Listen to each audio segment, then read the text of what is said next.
Hey everyone, it's Mysterious Hero here. Welcome back to my channel. If you're new here, don't forget to hit that subscribe button and ring the bell so you never miss an adventure. The second anniversary of Wuthering Waves is finally here, and today, we're diving straight into the action. In this video, we're taking on the Segue Quest, Wishes in the Bell. Main Story Quest Chapter 3 Act 5, Starlights from Yesterdays. And Segue Quest, Wishes in the Bell, Epilogue. This is where things get intense, the story hits harder, the moments get deeper, and the journey feels bigger than ever. And remember, this is pure gameplay, not a guide. No interruptions, no explanations, just the full experience as it unfolds. So sit back, turn up the volume, and let's celebrate the anniversary of Wuthering Waves, the right way. Alright, let's get started and I will see you guys at the end of the video.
What are you looking at?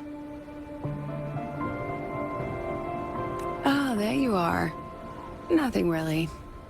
I've just been wondering if I wanted to land another astronomical investment to study all the exoswarm coming off this giant mech.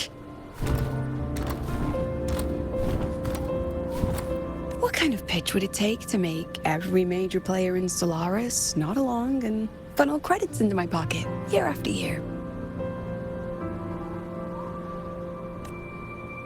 Have you figured it out? Not yet. My conscience won't let me think that far. Luckily, the man who can figure it out is back. The old man who promised me the blade. The head of the Space Trek Collective. The very same. But don't let the quick agreement fool you. He's already thinking 10 steps ahead. If Ishino Hado wasn't in such dire straits, he wouldn't have agreed to forge that blade for you so easily. Or at the very least, he'd have made sure he got his pound of flesh in return.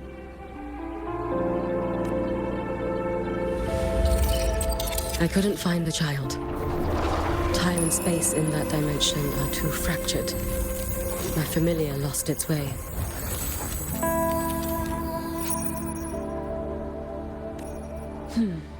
Then we need something that can hold out longer.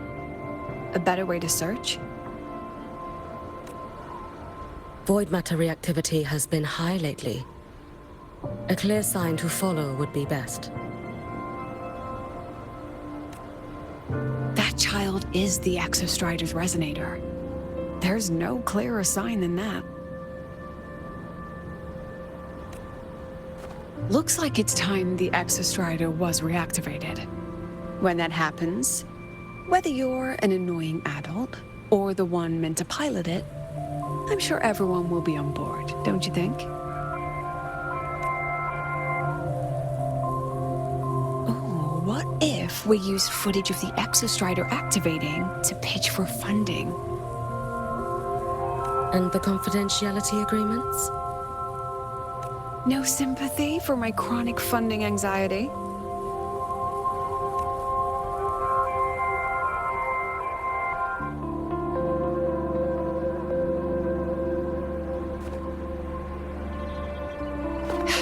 Fine. Go to Honami. I already approved your leave of absence. Why? To test the blade?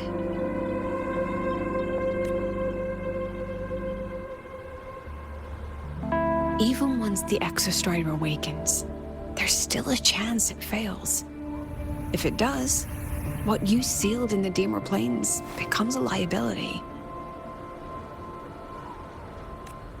But it could also be our ace in the hole.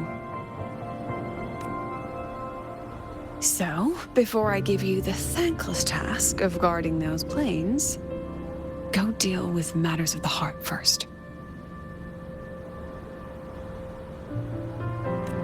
Understood. I will return in one day. Take 2. Give yourself a day to look around. Go on. A Black Shores member will meet you there. I still have all of Dr. Luke's mess to clean up. Understood. I am at your call should you require it.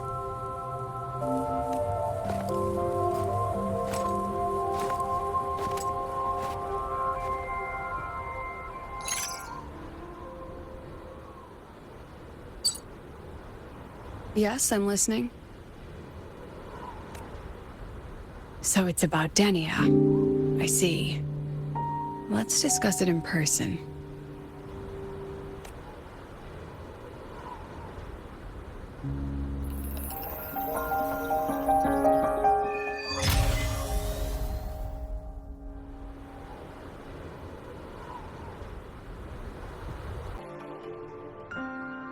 Lady Miko, can you hear me? Yes. You may call me Hiyuki. Understood, Lady Hiyuki.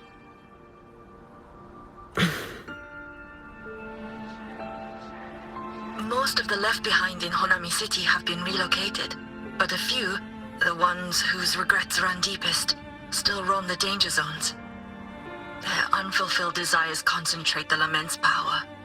An incident just waiting to happen. With you here, I feel better about the situation. We didn't expect you to take this on yourself. Protecting Honami is the duty of the Miko of Flaming Sakura. I thank you for your support. Actually, I have a favor to ask. Oh, is it about Gyokuro, the former Miko? We've already found traces that may belong to her, but nothing we can confirm yet. We're in the process of narrowing down her location. As soon as we learn anything, you'll be the first to know. I am in your debt. Oh, it's nothing. If it weren't for you back then, I would have... Anyway, I'll leave this area to you. You can rely on me. Was there something else you wanted to say? Nothing, Lady Hiyuki. It's just... Thank you for everything you do. Goodbye.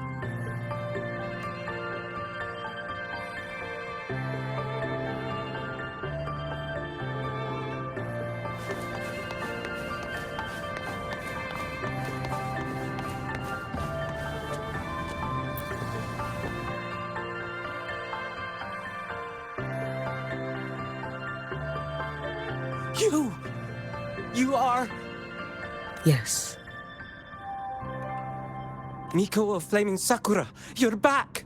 I knew those monsters wouldn't stand a chance.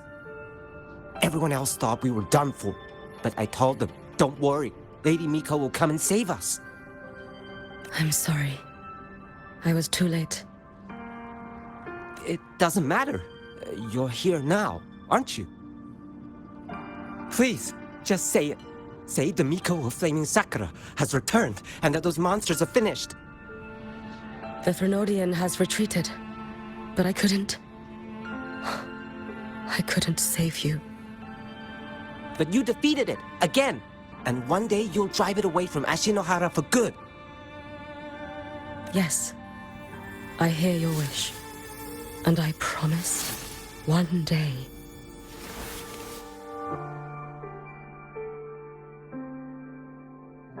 I failed their hopes.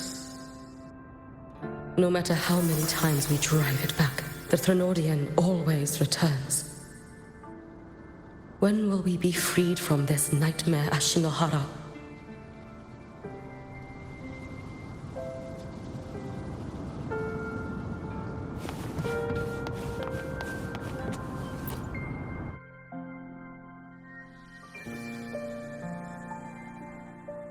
This is all your fault. Eternal Miko, huh? You're all useless. Every last one of you.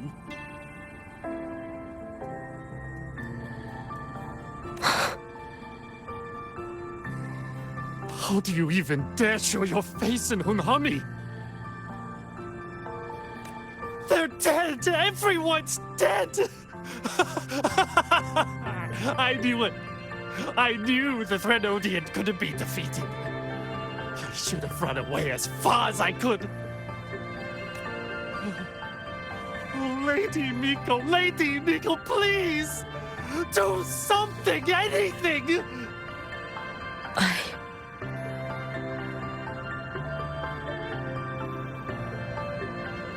Powerful people like you won't die even if you lose. What about us? What about ordinary people? Just wait to be torn apart? I knew you couldn't hold the line. I knew it couldn't be killed, but how do we go on from here?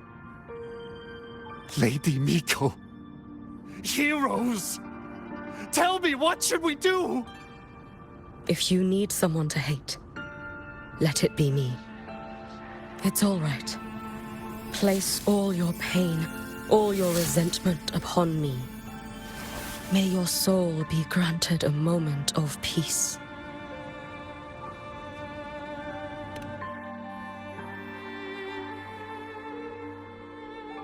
If I had been stronger, could I have saved them? If only I had more power.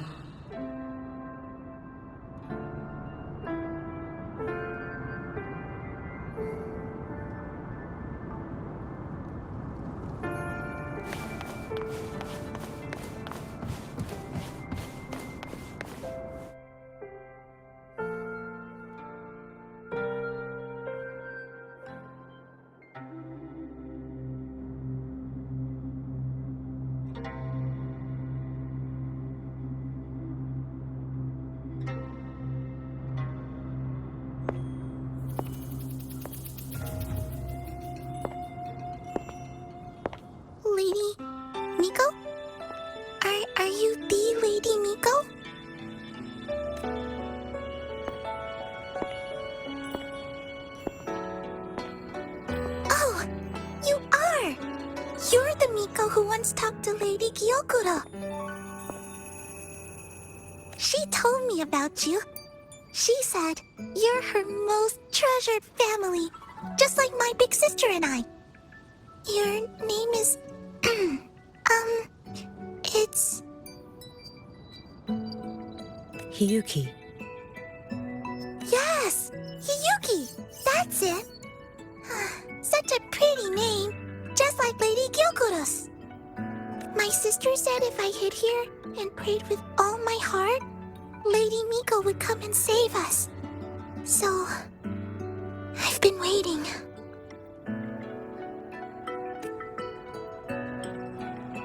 Little one, what's your name? Your hands are cold. Have you been waiting long? Kana. My sister calls me Kana. Lady Miko, you're finally here. But my sister... she... It's all right. I'm listening. She asked you to wait here, didn't she? Ah, she must have trusted you very much to give you such an important task. Task? Yes, a task. If not for you, I would never have found this place. You did well, Kana. You completed your task perfectly.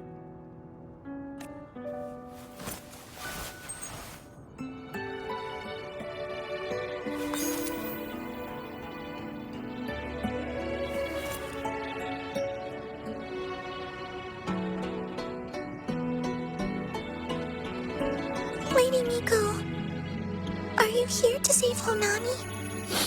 Then, is Honami safe now? Honami will be fine.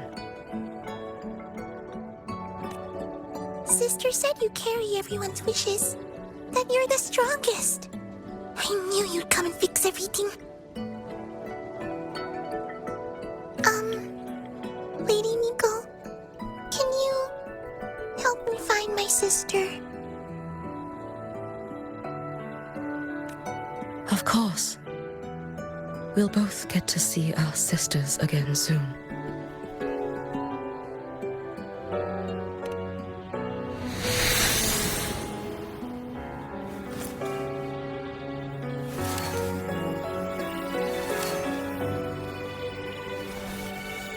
When we find her, let's eat red bean pudding. We make the best red bean pudding in the whole world. If you come try it, everyone will want some.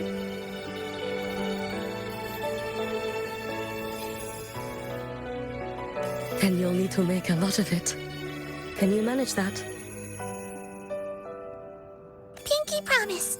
We'll make lots and lots of pudding.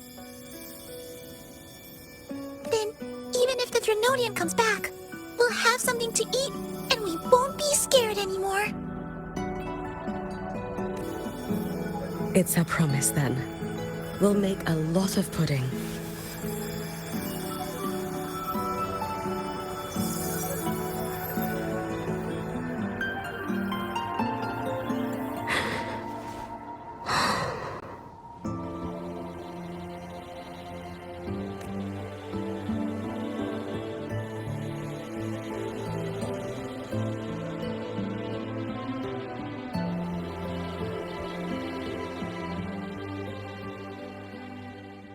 Red bean pudding.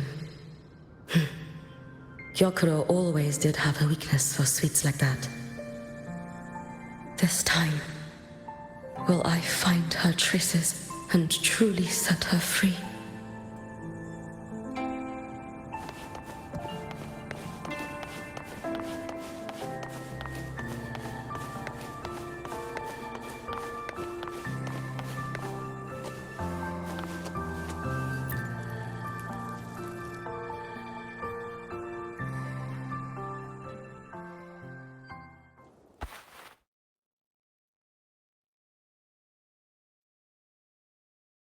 Hello, Lady Miko. I've been waiting for you a very long time. My final wish was simply to see you one last time. Your final wish? Yes, it's all right. I know I'm dead. I know I'm what they call a left behind now. But I thought if I'm going to remain like this anyway, I might as well get what I wanted before I disappear, right? I've heard of cases where the left behind remain aware of their state, sustained by powerful desires, but for such a simple wish. You truly only wish to see me again. I mean, you are a legend. You've been the Miko of Flaming Sakura since my great-grandmother's time.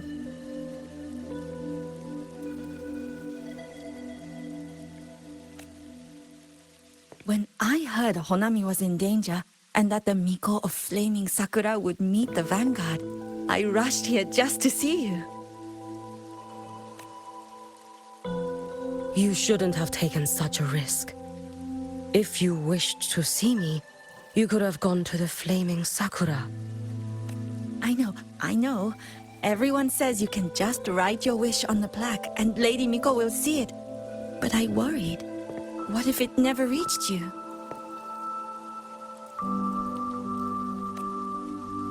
So I came all this way to make the wish in person.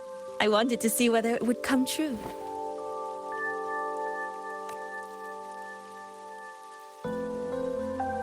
Very well. Then tell me, what is your true wish?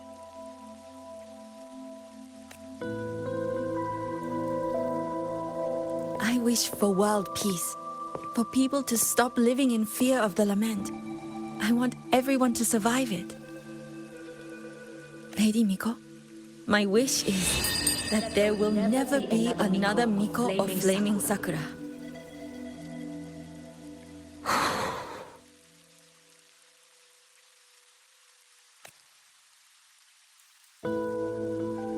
I see. Then I promise you, this wish will be fulfilled.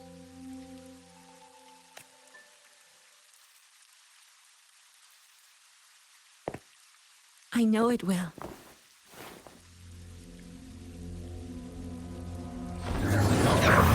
After all, you are the eternal Miko.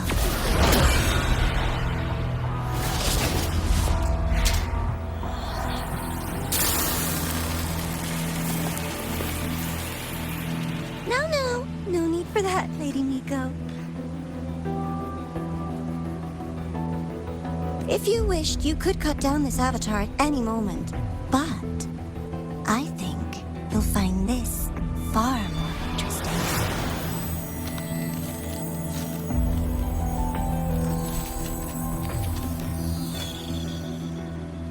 Yokuro's Shiratori. I know the fright to this has cost Shinohara its fair share of grief. But personally, I hold no ill will toward you. I had dealings with the previous Miko. It wasn't exactly a pleasant chat. But I promise you, her death was not by my hand. Just as you once witnessed, she met the fate all Mikos of Flaming Sakura share. She died, burning her future to ash to pay for the present.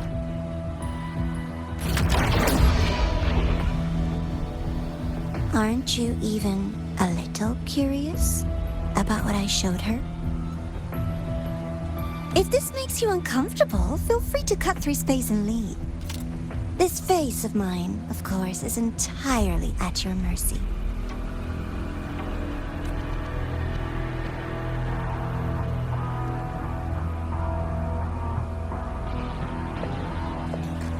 No need to dull my blade.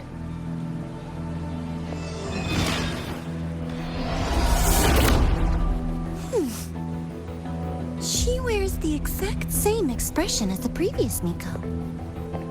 I suppose one day she too will be reduced to ashes by her own wish. Oh, eternal Miko. Is she simply arrogant? Or just a coward?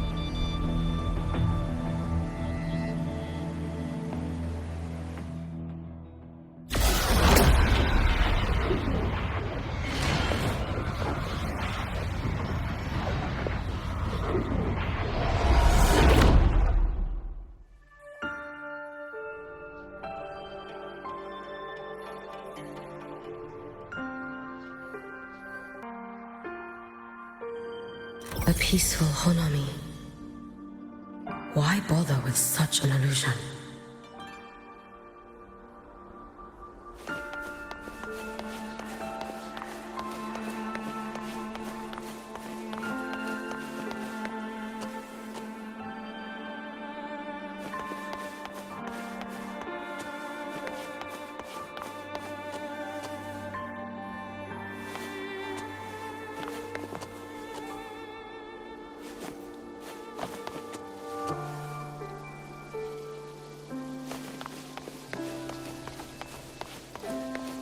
Hey, think I can take tomorrow off.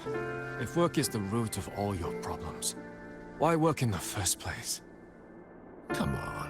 If work is your biggest problem, then you're probably already living a pretty good life. Gyakuro.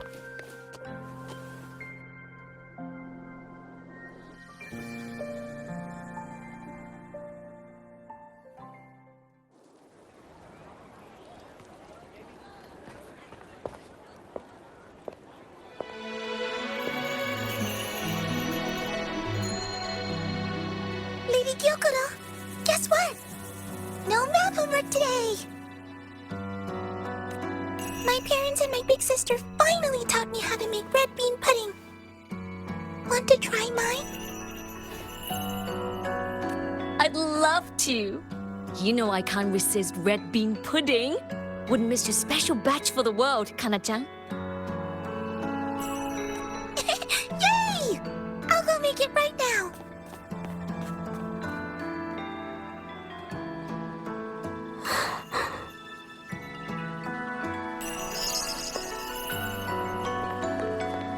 Anyway, I'm here. What is it? My. Can't a sister just want to see her favorite girl without a reason? That's not what I meant.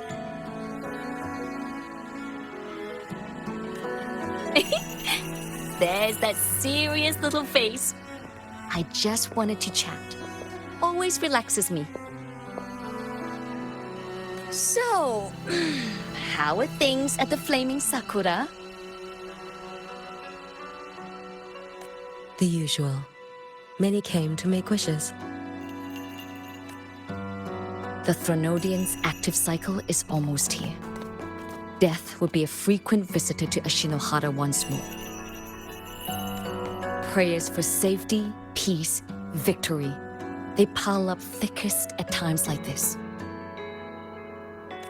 The Miko of Flaming Sakura is the bridge between people and the divine.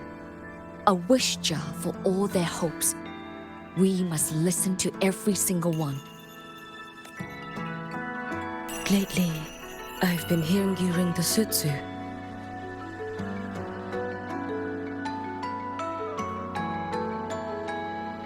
To grant those wishes, you burn your future using the sutsu's power. Continue, and one day there'll be nothing left to burn. You should have stepped down already, Anniversary. Let me become the Miko of Flaming Sakura. Let me inherit the Sutsu. Oh, I'm perfectly fine. I've got futures to spare, you know. You tell me, little Hiyuki, what's got you so fixated on this? Don't tell me you're secretly in awe watching my heroics on the battlefield and... Yes, I want to be just like you. You wish! You're 100 years too early for that, you little blockhead. Enough about the Suzu. Stay and have some pudding with me instead. I know a wonderful little shop. Always practicing archery under that sakura tree. What a bore!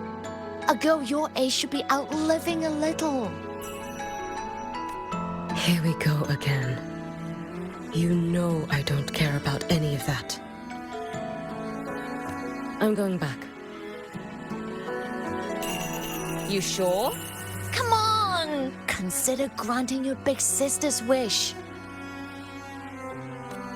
I only came because you called. I put my work on hold. I can't stay too long. Besides, I don't like red bean pudding. Huh? I keep forgetting you have the world's most boring palate. What a shame. I'll just have to enjoy all by my lonesome then.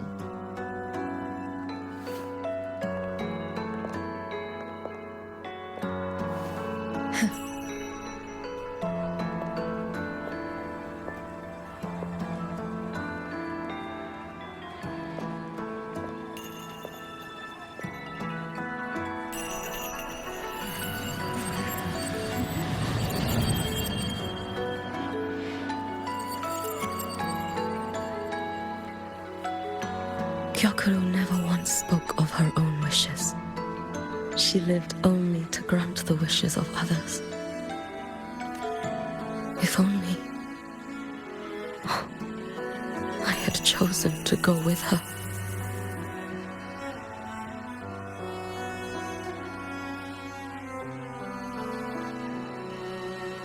I should go there. One more look will be enough.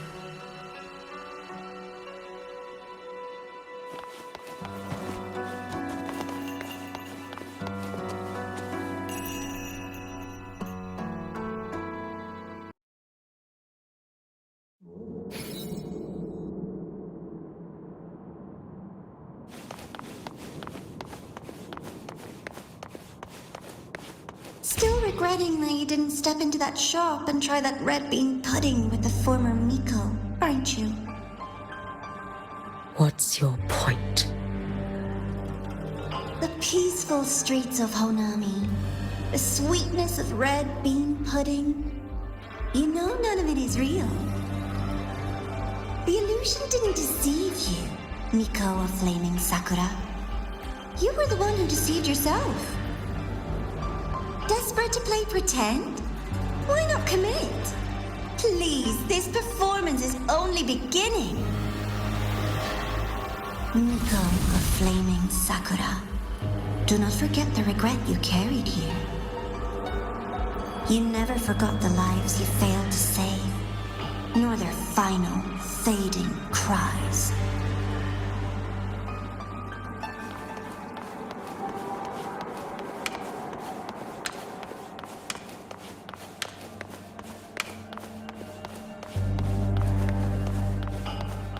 You've been watching me?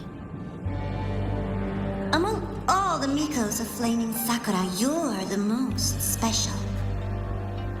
Only you could peer into the Sutsu and see a future so utterly pitch black.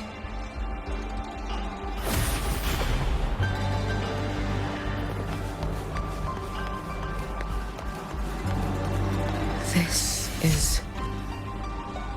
Oh, you've heard the stories, of course.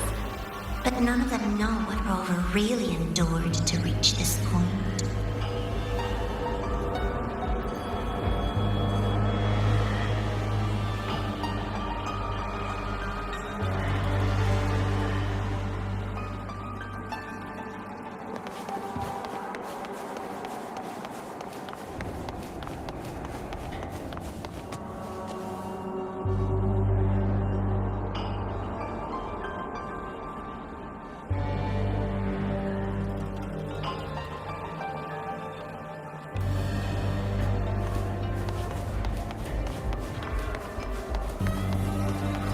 Rover.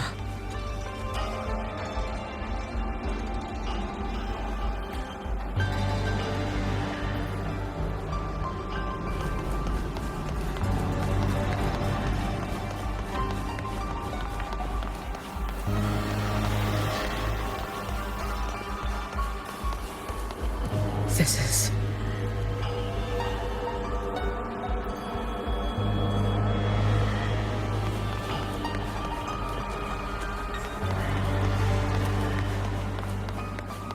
the Threnodian.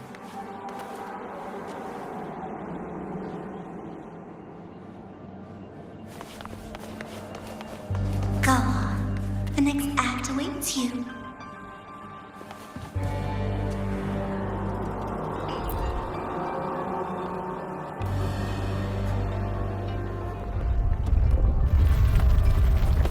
Don't waver now, Yuki.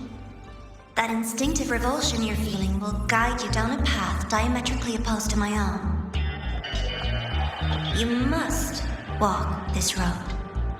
Only then will you understand, accept, and finally see where you went wrong.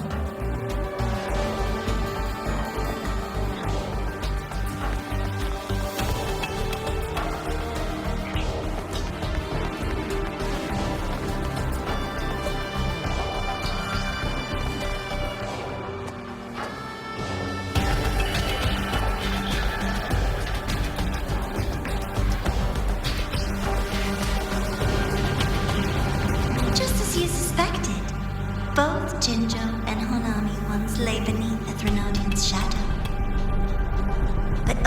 in Jinzhou did the night give way to dawn. You. Shh. I would never deny their achievements or hide the price they paid. That is their pride. And likewise, I would never deceive your eyes. Rova. Did he truly consume a Threnodian's power?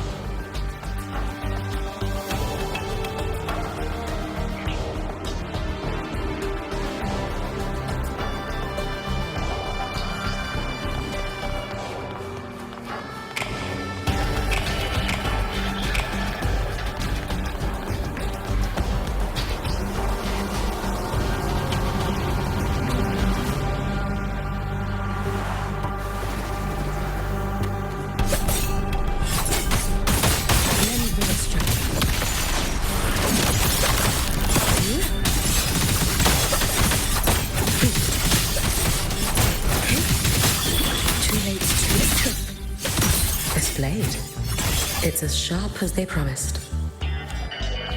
Once business in Lahai-Roi is settled, I'll take it back to Ashinohara.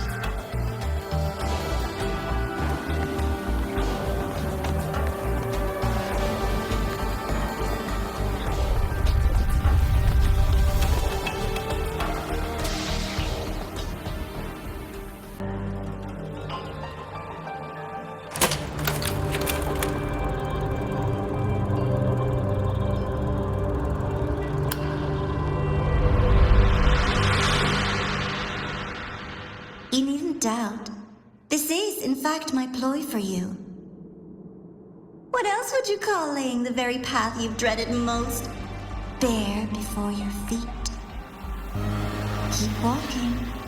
The way forward is the only way left.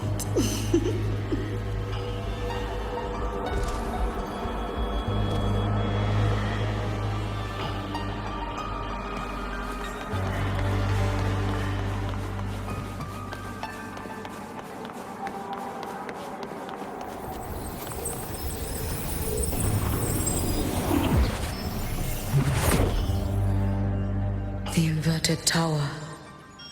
I read the reports. Another place reduced to ruin by the Threnodian.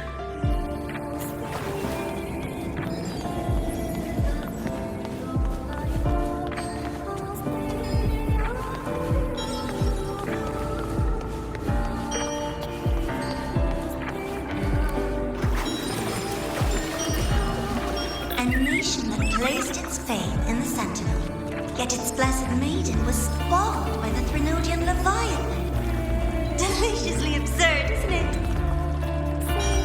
I read the incident reports. It was the Threnodian scheme. Obvious enough. And from it, I obtained the precise counterweight to tip the scales. The power of assimilation. Precisely. After all, isn't that blessed maiden living proof? Proof that harnessing the Threnodian's power is a viable path. Is this The fall of Imperator. As you know, even a sentinel can't be a crutch for humanity forever.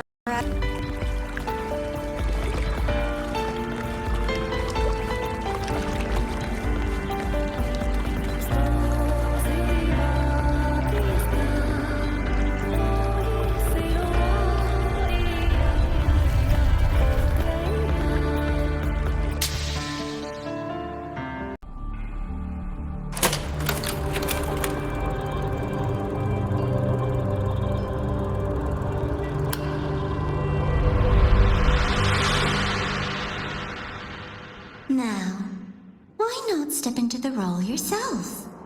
Experience Renacita's conclusion firsthand. Oh, and I made a personal appearance for the grand finale in Renacita. I couldn't very well abandon my rather childish subordinates like that, could I?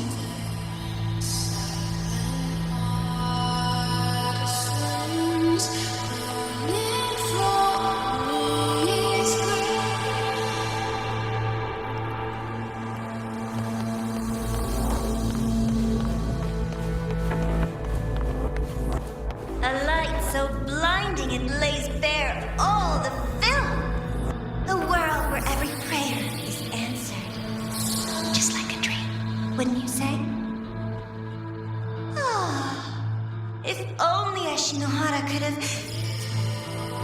You had so many companions fighting at your side. And yet, the reign over Hanami simply would not cease. That's enough.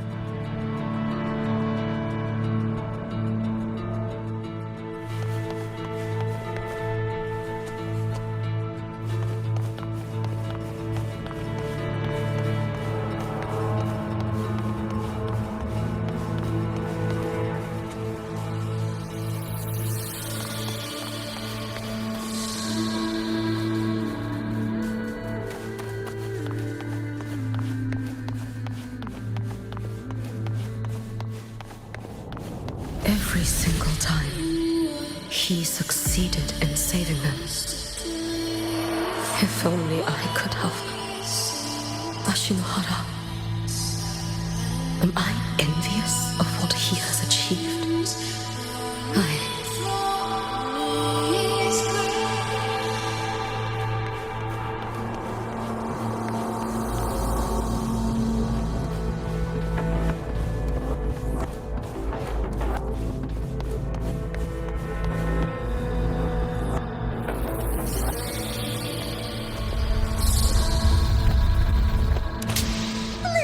Show before the end. You don't mind, do you?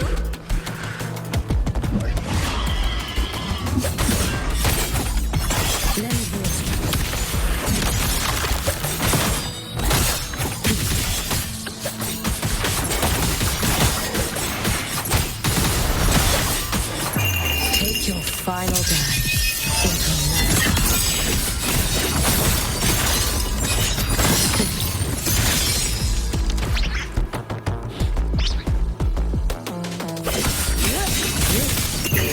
Four wishes spoken. The vessel I offer. So persistent.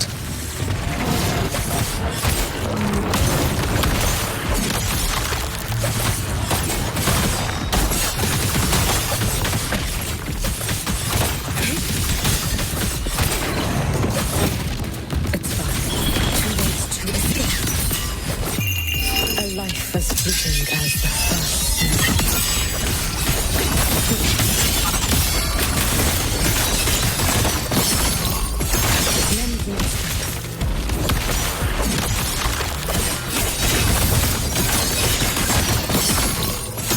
If my blade had been keen, could I have? Is my focus slipping? Why is this even surfacing now?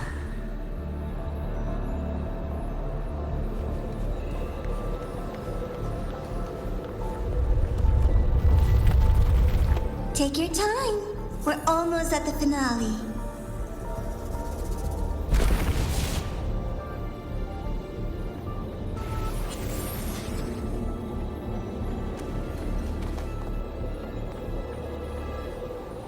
Come, let's go.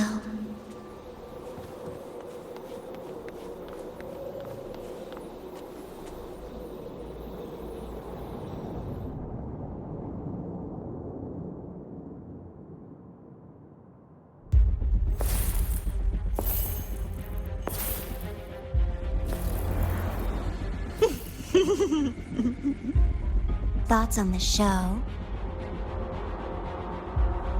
You showed me all this because the Fraxidus wants to replicate the assimilation within the Blessed Maiden herself. You want me for the possibility that I could become the Threnodian's resonator in the future. I won't deny it. After all, among all the Mikos of Flaming Sakura, only you can see through that Sutsu and see a future so clearly entwined with the Threnodians. That is your gift, your talent. It is a dangerous curse.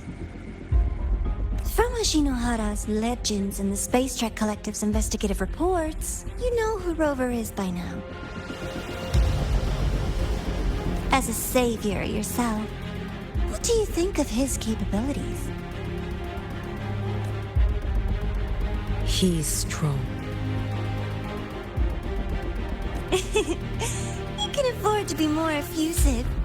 Unlike you, who failed Ashinohara time and again, he is the perfect savior. But let's be brutally honest. This world doesn't have a second rover. He saved Jinjo and Renesita. But what about Honami? Solaris is full of dark corners like Honami. Places the Savior's light will never reach. You, Miko of Flaming Sakura, have a gift. You might not fear the curse of the Threnodian or lament. But what of them? The weak, those not blessed by fate, and yet, is it really fair to place the weight of an entire world on a single pair of shoulders? Solaris needs more saviors, doesn't it? I'm just using the Threnodian to bring more of them into this world. You mean you want to use its power the way Rover once did? I've tried before, but a miracle like Fleur-de-Lis requires a billion coincidences. And Mia? Nothing but the delusional ravings of Leviathan. Even the one that appeared in Renesita at the end was just a hollow, mute shell. But with your help, everything changes. You could wield the Threnodian's power just as Rover did. Honami would not be a ruin, and Ashinohara would finally have its true savior.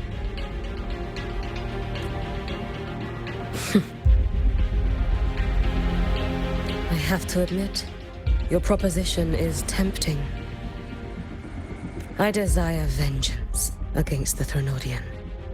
That is why I seek greater strength. I stayed in Lahai-Roi to forge a blade sharp enough to kill it. But I will not discard my dignity as a human for it. I will not become the very horror I hate. Not even for retribution.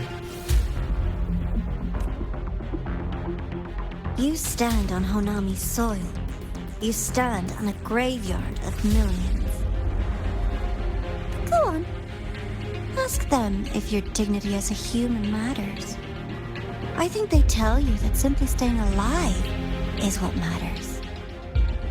Eternal Miko, you know your limits.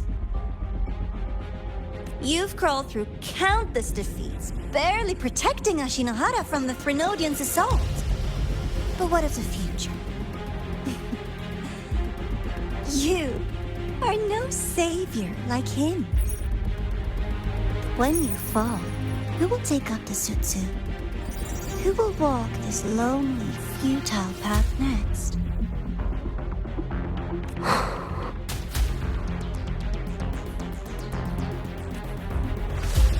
We could always talk about the former, Miko. The bodies of the left behind are ephemeral. You'll find I have a far more durable proposal.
candy. It's a new flavor. Sigrika and Linnae suggested it. Great for lifting spirits.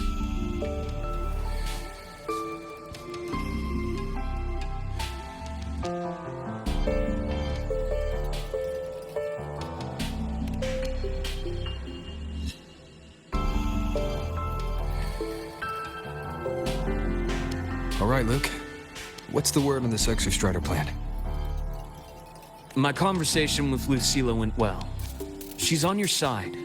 Your showing during the Dark Side incident also helped speed up the Academy's internal review.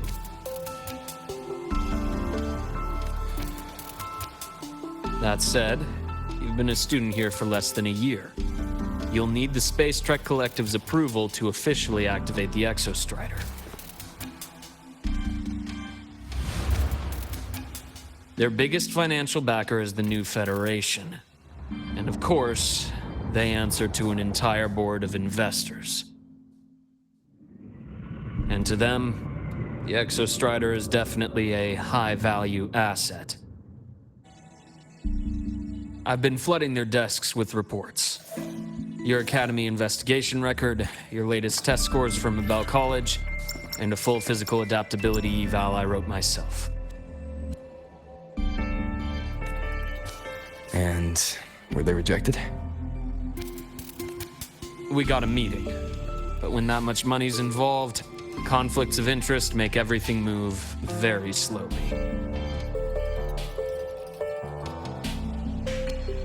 Unlike Jinzhou or Rinasida, they've got far too many cooks in the kitchen.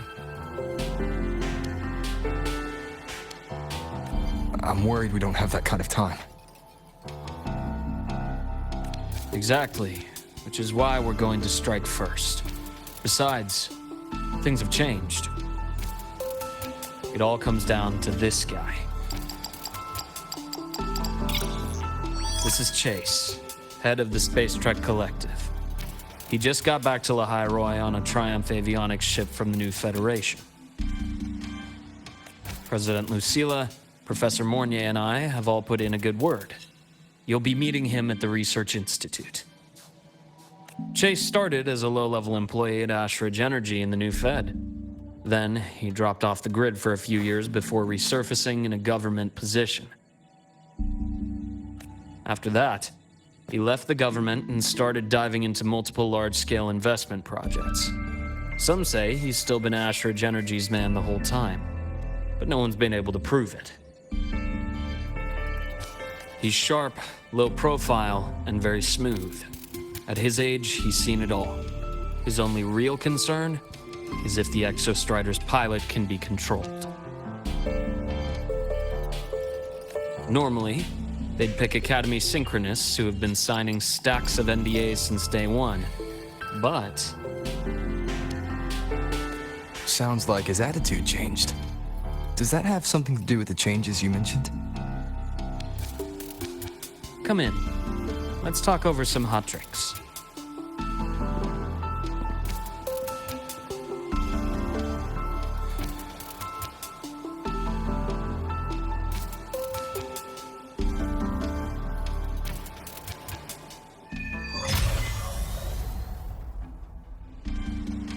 I heard Lucilla asked for your help after the ceremony. How did it feel working with her? Well, at first she was pretty dominant, steering the conversation the whole time. But now I understand it's because this academy means so much to her.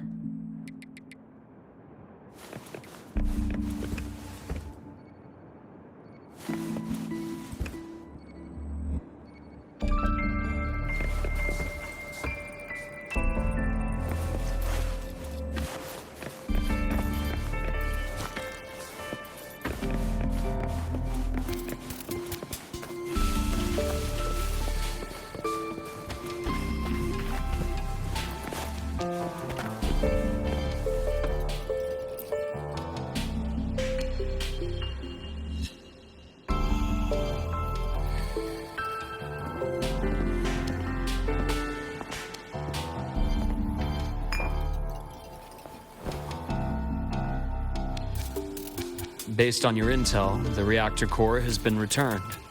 Ideally, we'd wait for the Exostrider to awaken before trying to help Imith or confront the Threnodian.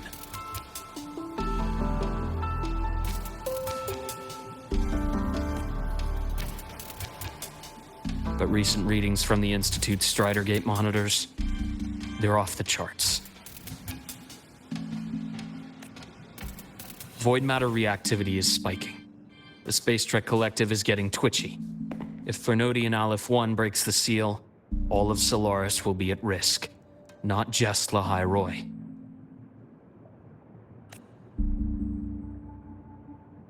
Now, the Collective didn't establish itself here without binders full of contingencies for a Threnodian event. Problem is, every one of those plans would scorch decades of scientific progress.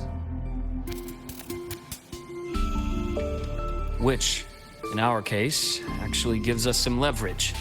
Enough to have a real conversation with their head. Then I'll convince him. I'll show him that the lowest casualty count is the only one that makes sense. He'll have to approve me as the synchronist who pilots the Exostrider.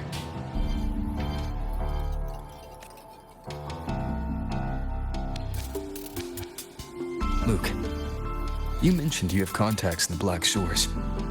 And this workspace of yours, it's secure, right? Guaranteed. What are you thinking? Lahai-Roi is closed off from the outside world.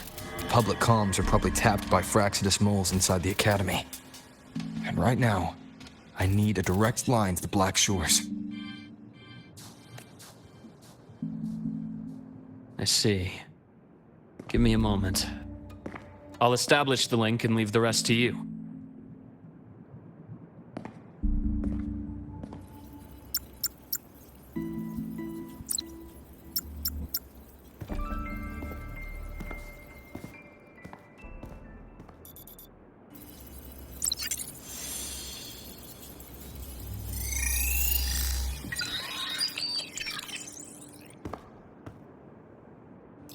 I received your call, Rover.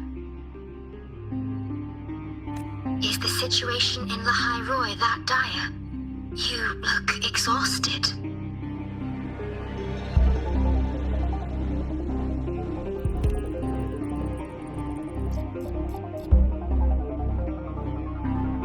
My frequency loss has been resolved. But Lahai-Roi is under imminent Threnodian threat. I need your help, Shorekeeper. Understood. For this purpose, both I and the Black Shores exist.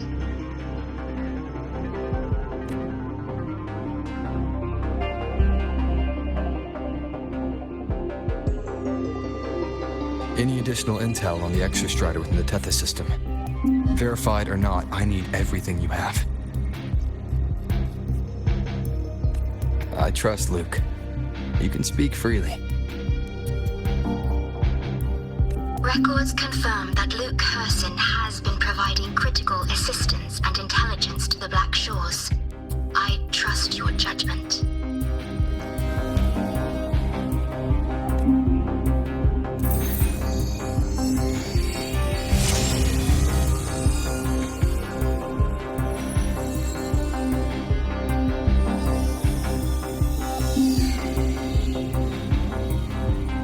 After the founding of Star Torch Academy, most information fell under their seal of secrecy. However, in its early days, you mediated negotiations between the Academy and the Roya.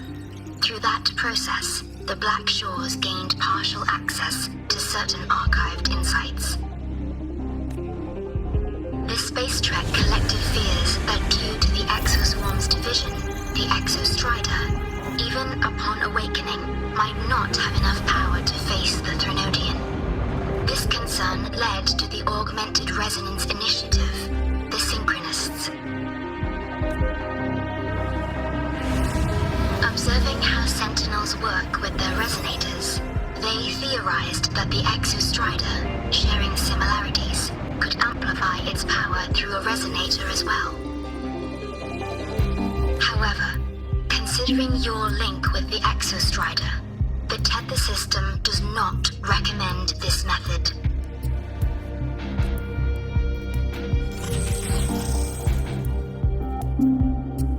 We have intel that deep beneath Lahai-Roi lies the keystone left behind by the Exostrider long ago. It rests directly atop the seal on the Strider Gate. You can think of it as a kind of lock. You do not need a cockpit to pilot the Exostrider. So long as its activation sequence remains unobstructed, you may pilot it using the keystone. Is it because I'm its arbiter? Precisely. For one who shares its origin, a cockpit would be more of a hindrance. As for Imeth, I think Dr. Luke's proposal is viable. You mean using the exoswarm-like shell that appeared in the cockpit to look for her? Yes, the connection between frequencies will help. Rover, bring her with you when you activate the Exostrider. Sure. While I'm there, the Black Shores will need to keep a closer eye on the Lahai-Roi. I understand. I'm counting on you, Shorekeeper. As long as I may be of help to you, I am content. Please return safely from the Strider Gate, my star. I will. Don't worry.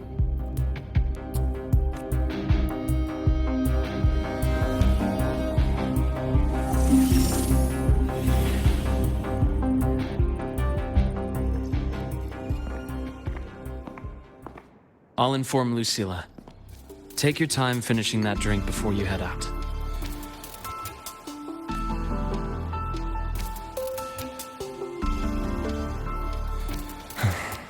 What do you think? I'm about to ask a man to sign off on a crazy plan, and I can't even promise him it'll work.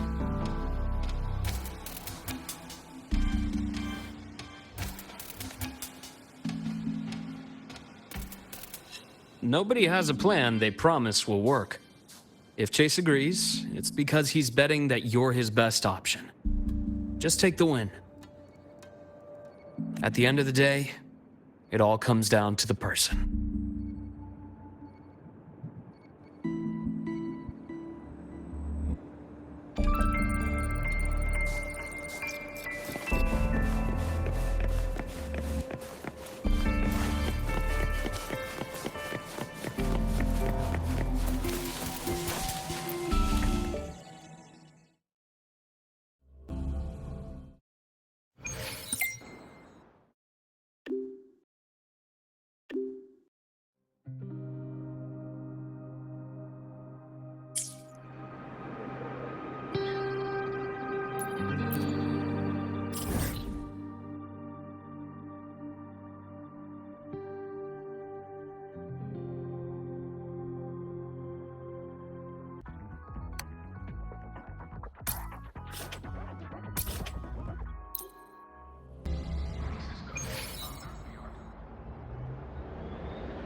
Mr. Chase, this is the student I mentioned, Rover.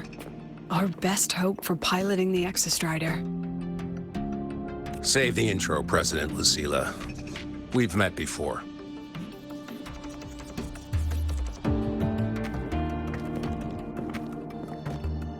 Before? In my past life at the Academy? Let's just get down to it. The Threnodian LF1 situation is deteriorating. We're running out of time. I wanted to wait for the Exostrider's self-regeneration to finish, but the clock has run out on that one. So tell me, Rover, why do you want to pilot the Exostrider? What's the play? To find Imeth and put down the Threnodian. Imeth. Name rings a bell. The one with the high sync rate. Her disappearance was a real loss for us. She's beyond the Strider Gate.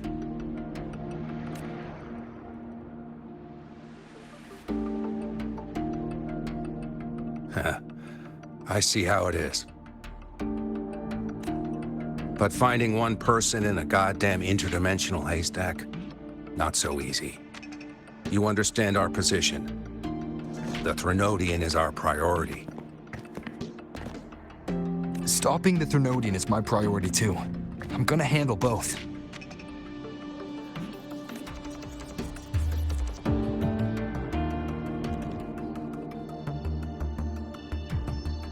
Look, we have the same objective. So, like you said, let's just get down to it. If void matter erupts, Lahai-Roi is ground zero. Every one of your projects will take a hit.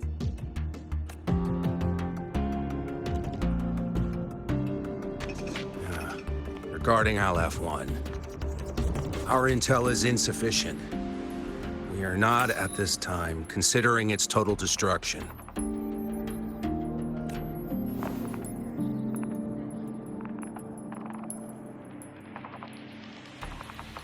What we need is for the Exostrider to reinforce the seal on the Strider Gate.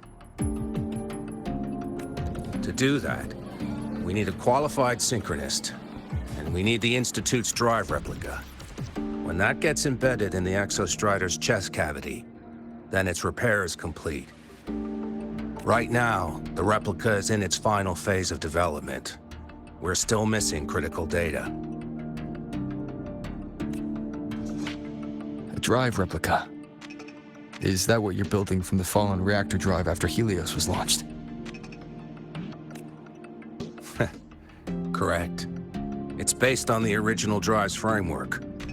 You had a hand to play in that. You made sure Helios got launched. To complete the drive replica, we require precise data from the Exostrider operating in high concentrations of void matter, and environmental readings from inside the Threnodian. Without them, we can't guarantee the Exostrider can resist LF1's corruption. Here's the verdict. On behalf of the Space Trek Collective, I authorize you to pilot the Exostrider.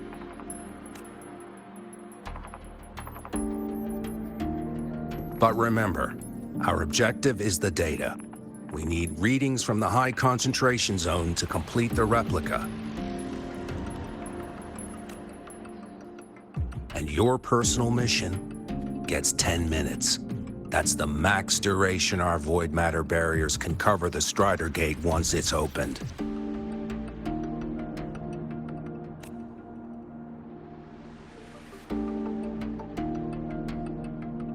After 10 minutes, you return to Lahai-Roi, whether you found Imeth or not. Do you accept?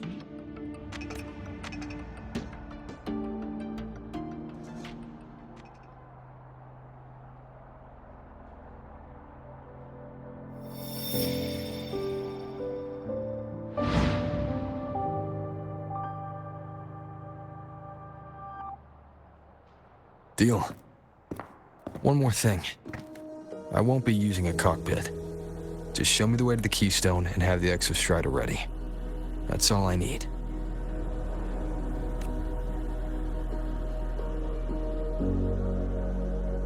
Huh. Still full of surprises. Always bringing us the unconventional. Lucilla, run a high-pressure sync test for the Synchronist. I've seen the physical eval, but I want live data for validation.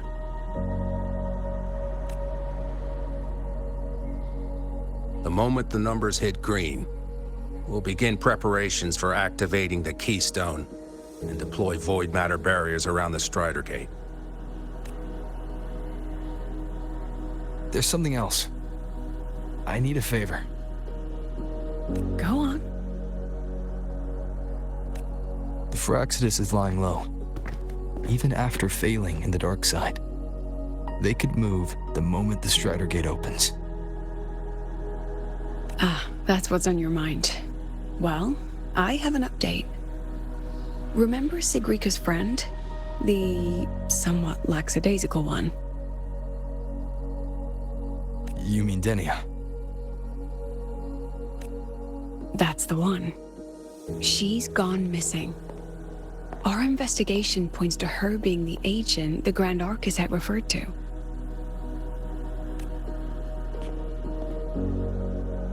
But don't let it distract you. I have a reliable friend keeping an eye on Fraxidus activity.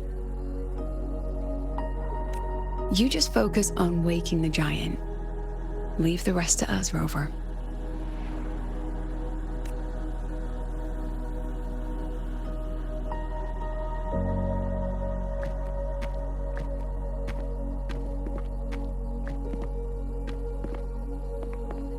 Black Shores just sent a formal communication request.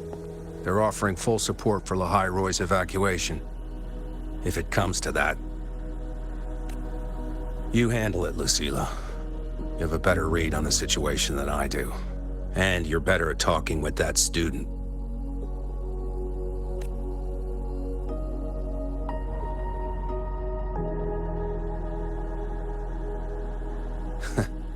If there's anything else you want to ask me, now's the time.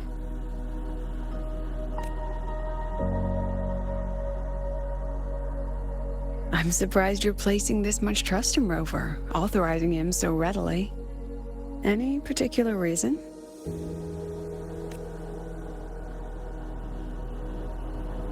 We're different, President. I'm a businessman, and businessmen trust their instincts for a good investment.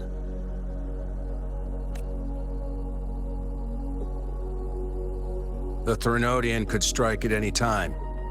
Given the circumstances, Lahai-Roi may have to be written off.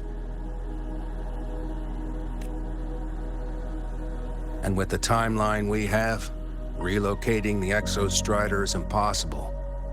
If we're gonna lose it anyway, why not let him take one last swing?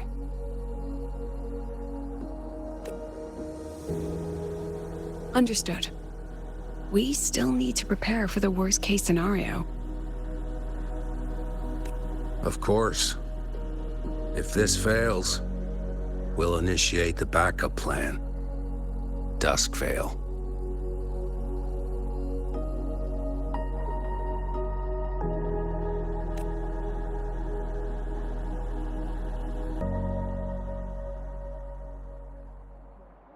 Ugh, that guy gives me the creeps.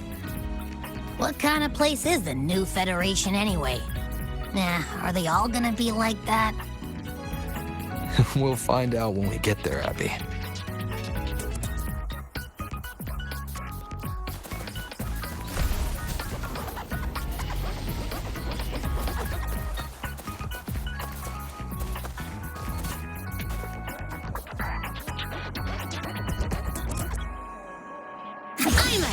Transform.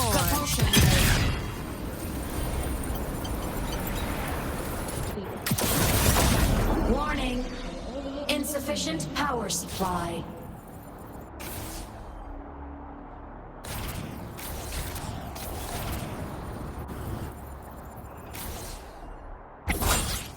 Mech mode off.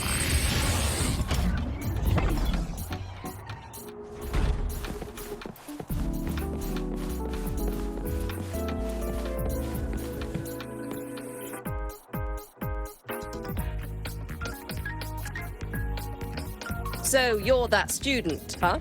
I'm Sakia. I'll be overseeing and evaluating your test today. Lucilla filled me in on everything. This synchronization test is far more intense than the standard procedure. We're simulating the neural load of a direct link with the Exostrider. If you feel anything off, you call it. I won't allow the test to continue under overclocking conditions. Review and confirm the safety protocols before entering the cockpit. Good. The cabin systems are configured. The simulator cockpit is right there. I'll be watching your metrics closely the whole time. I hope you pass the test smoothly.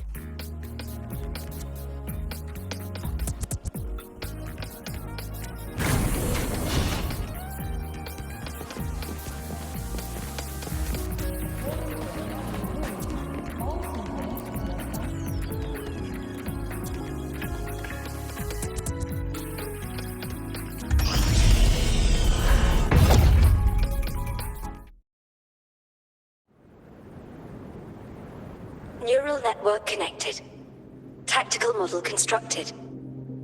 Resonator vital signs synchronized.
Test complete. Recording synchronization rate data. Cockpit opening. Please exit according to the safety protocols.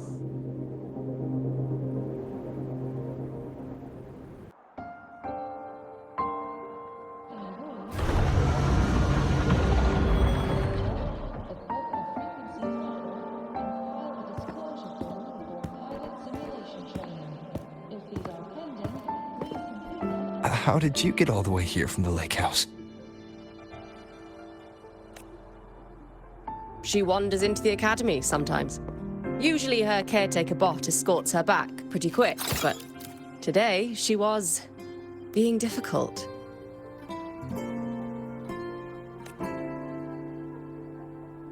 We'll go back together in a bit, okay?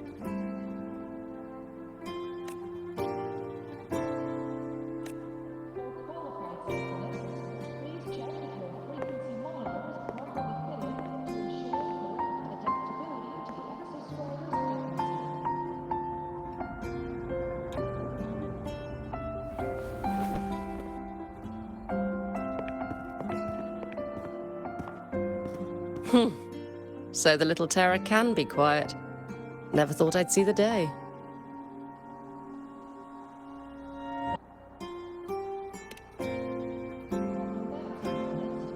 Yes, I was her teacher. Over 10 years ago now. She used to drive me up the wall. Made me lose my composure more than once. She never did seem to mind. The last day I taught her, she wrote saving the world as her career path. I asked her if that was really what a synchronist should be aiming for, then gave her a piece of my mind and told her to rewrite it. She didn't even get upset. Just smiled, took the form and walked away. She never stepped out of that cockpit again. Now she's back, but not really. What a headache of a student.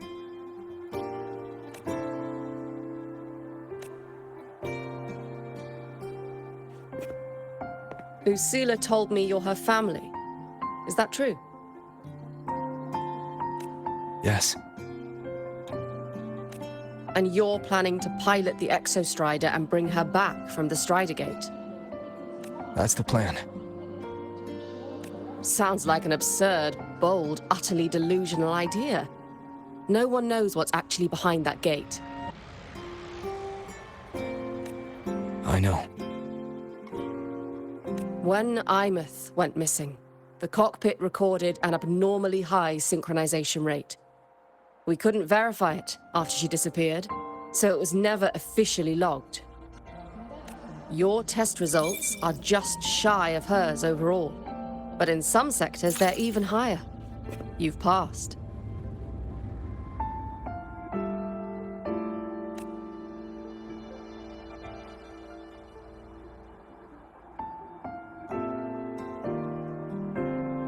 I hope that absurd plan of yours works, and that you bring my student home.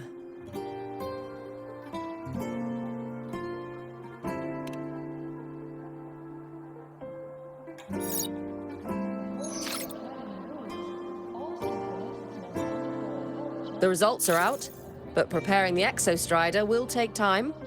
You'll need to wait around 2 days. We'll let you know when it's ready.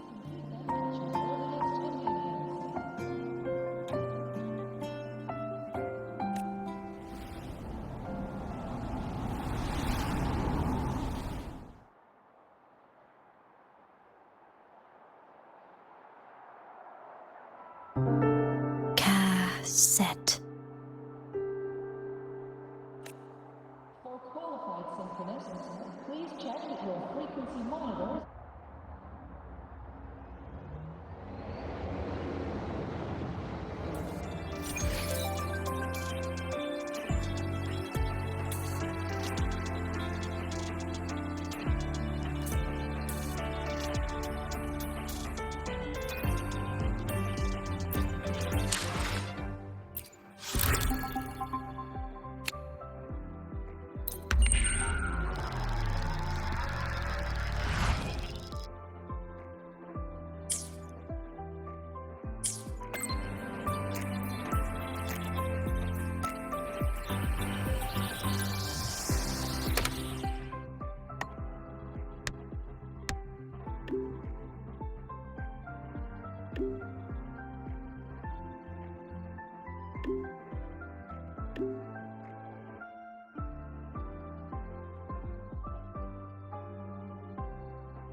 So, we're finally going to where that giant eye is hiding? Yeah. And Abby, if you think it's stronger than you, don't try to be a hero, okay? I've got this. But, we don't know how much strength is hiding behind that gate, huh? Our priorities are the data and Imeth. A direct fight with Aleph 1 can wait until the drive replica is ready.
Hey, Rover, are you leaving now? I kinda cornered Professor Mornier, bugged her until she cracked. So, you're gonna pilot the Exostrider. You feel nervous at all? I know you're awesome and all, but nobody's ever done this before.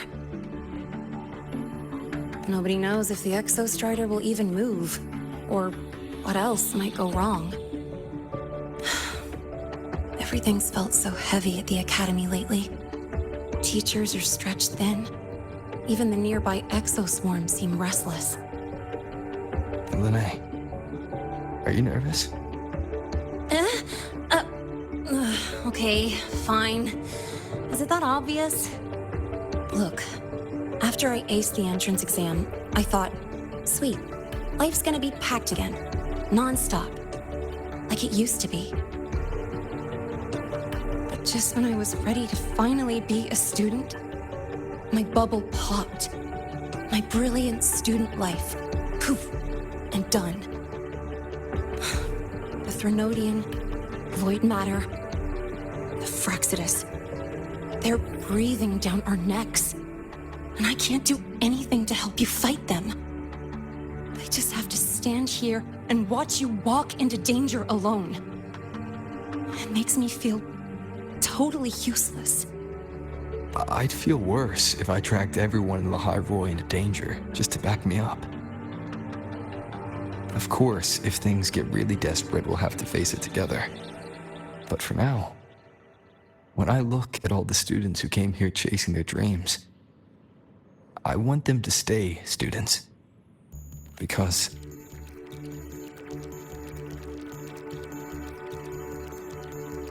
Whew, dang, that's a heavy title. We're in the same year, you know. But I get what you're saying. Making you waste time on a pep talk when you've got a world to save? I do need to grow up. But I won't just sit around. I'll be on standby. Whatever the Academy needs to support your mission, I'm in. And when this is all over, we're going for a drive.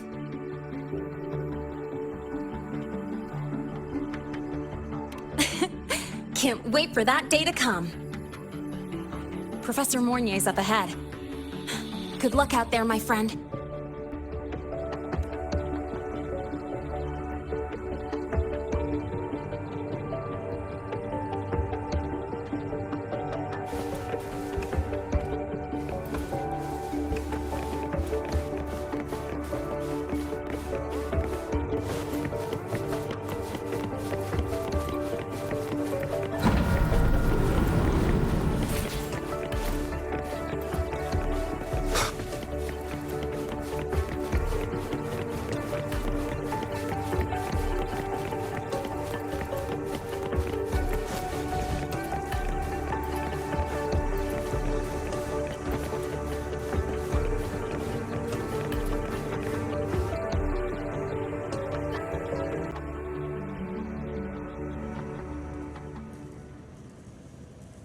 Temporary passage is complete.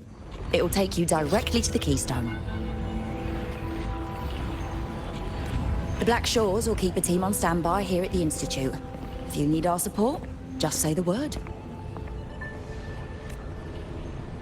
Thank you. We couldn't have built the data framework this quickly without your team's expertise. Lahai-Roi is a top priority.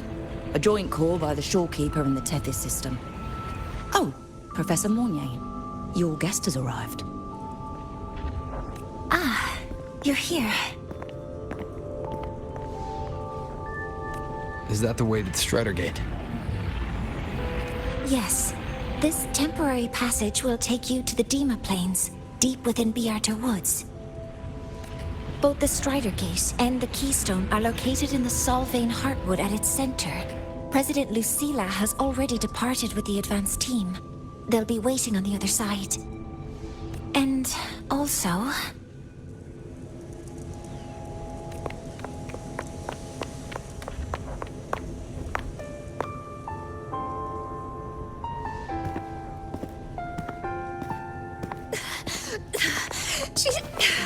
She's too fast. What happened?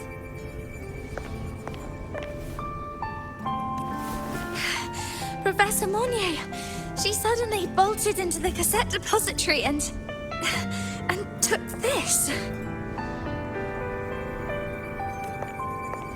This is...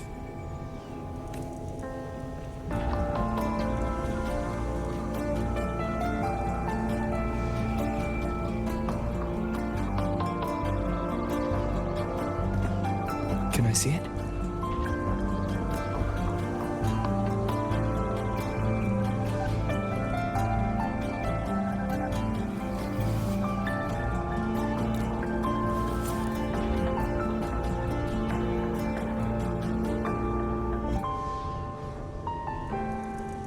I'll give it back in a moment. Mornier, do you see what's special about it?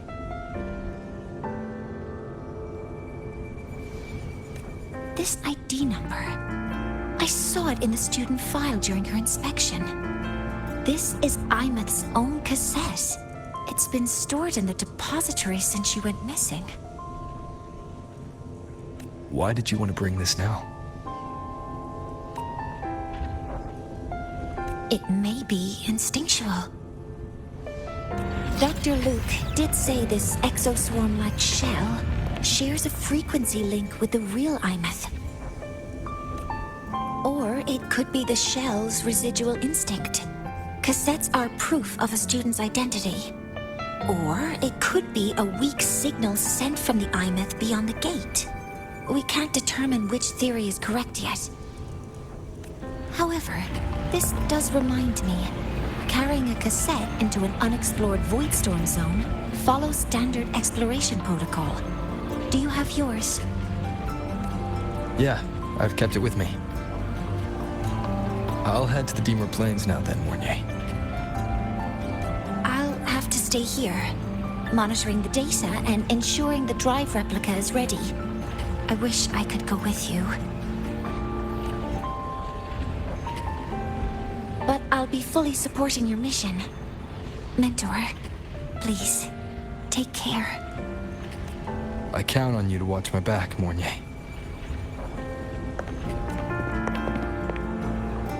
With what we accomplished with Helios, I trust you'll handle the drive replica. We will succeed again. I won't let you down, Mentor. Let this be a new promise between us.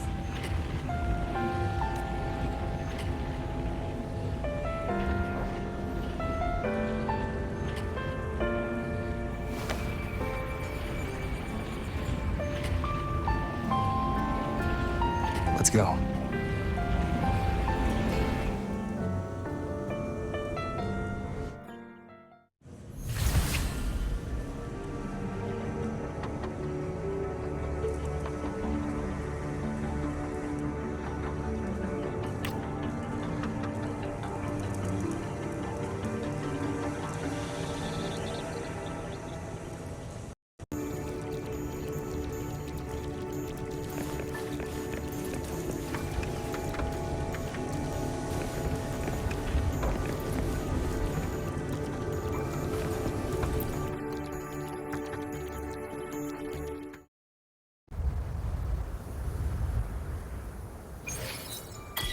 Ugh, stinky.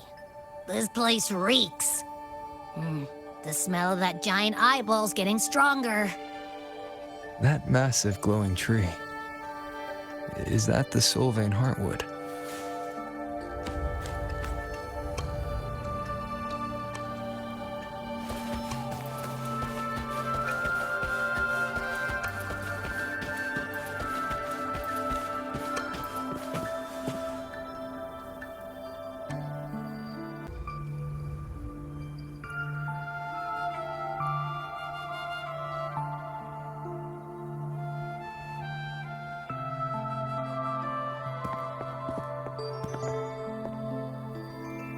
That Miko.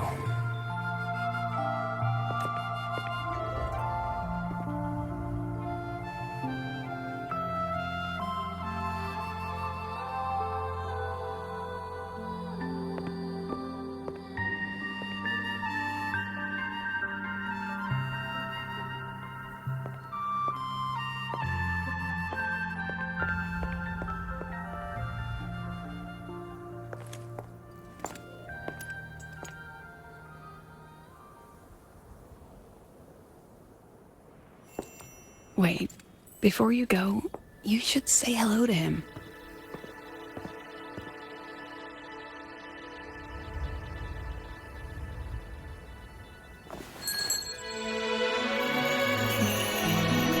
This is Hiyuki.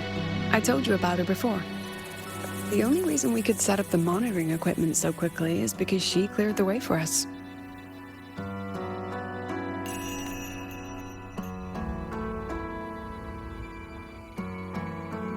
See that lingering frost?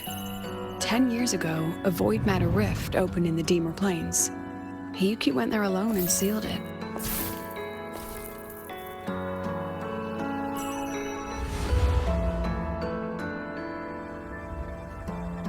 Thanks to her efforts, the Space Trek Collective and the Roya were able to fortify the seal successfully. Every task the Academy assigns her, she completes flawlessly. Were she to have a flaw, though, it'd be that she goes through blades like nobody's business.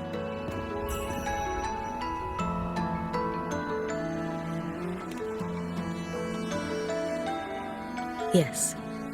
Lucilla spoke of what that child did. She is a good one. Strong. But her strength does not change the fact that she is a student.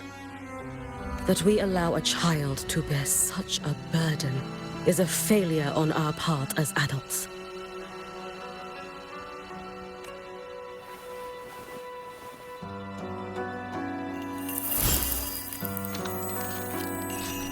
I sent this white bird to search the void matter's concentrated depths. And I am certain I felt her frequency.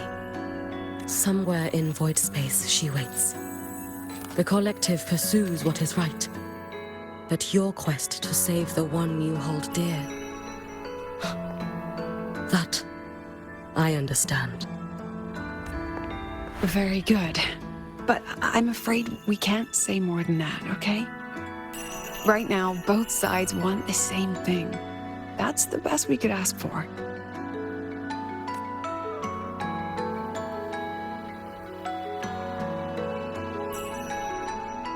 You were worried about the Fraxidus, weren't you?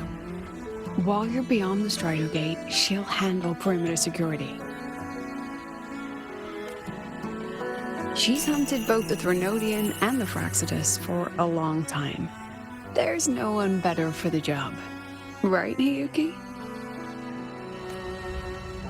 Yes. Those two Fraxidus members. I will track them down. Here. Take this. The white bird carries my power. It will shield you. Should you lose yourself in the void matter, it will also guide you back. Hiyuki is part of Star Torch Academy's Special Response Force. She works from the shadows. She's been an incredible help to us all. If, in your fight with the Threnodian, you require aid, you may make a wish to me.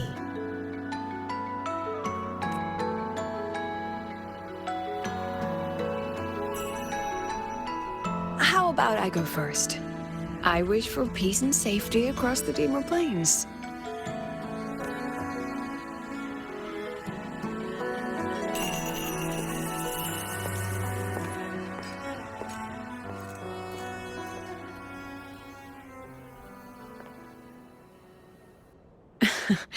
Hiyuki is the strong and silent type.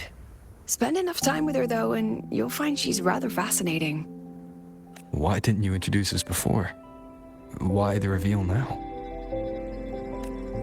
No point in hiding what's already in plain sight. Besides, you're both strong, and it's safer if you work together. What did she mean, make a wish? Just what it sounds like. But don't make one unless it's life or death.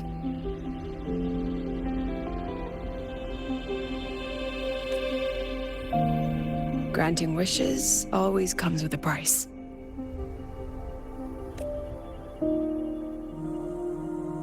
I've sent you intel on high concentration void matter zones. Review them when you can. I couldn't say this with Chase present, but I think you understand. For him, this is a calculated investment. For you, it's a suicide mission.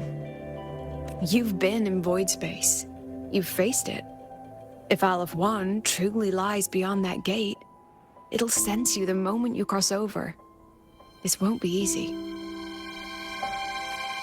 The Exostrider isn't fully repaired. If something goes wrong, it may not be able to hold out against Aleph 1. And the Collective won't risk an extraction if a void matter outbreak is imminent.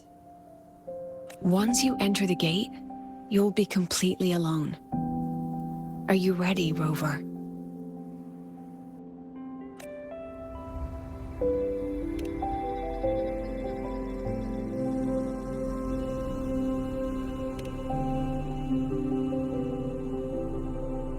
I've been in situations like this more times than I can count. If I only cared about walking away clean, I wouldn't have gotten this far. Or be standing here now. So, thanks for the concern, President. But I've been ready. Very good. I'm relieved you've thought it through. I'll be here with the others, monitoring the void matter barriers.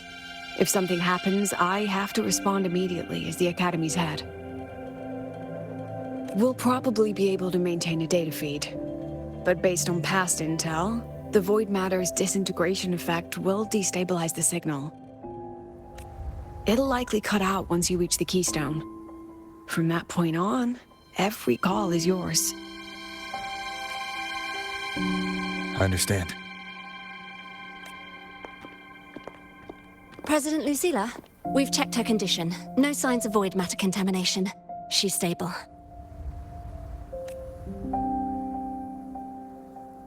All right. Go on, Rebel College freshman.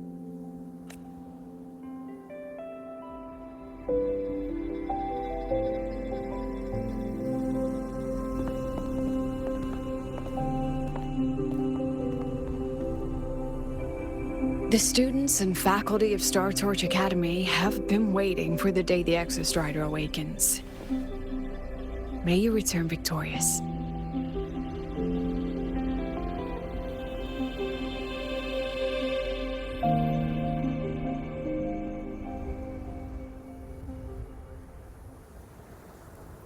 Void matter gauge readings are stable. No abnormal fluctuations at the keystone. The synchronous vitals are within the expected range. All readings normal. Frequency. Delay.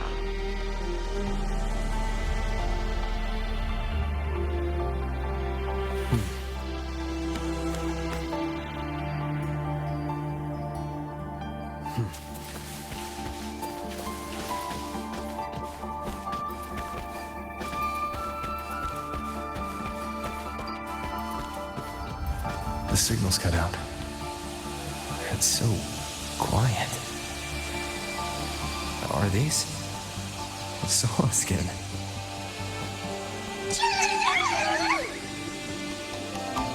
Are these little guys guiding me to the Soul Vein Heartwood?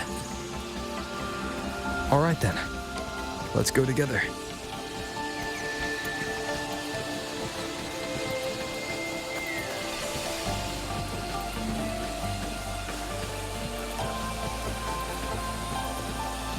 The Solace skin merged into the roots. They didn't return to the Exostrata to the Solace Trace. They used themselves to reinforce the Keystone Seal.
level all of Lahai-Roi. Then there's only...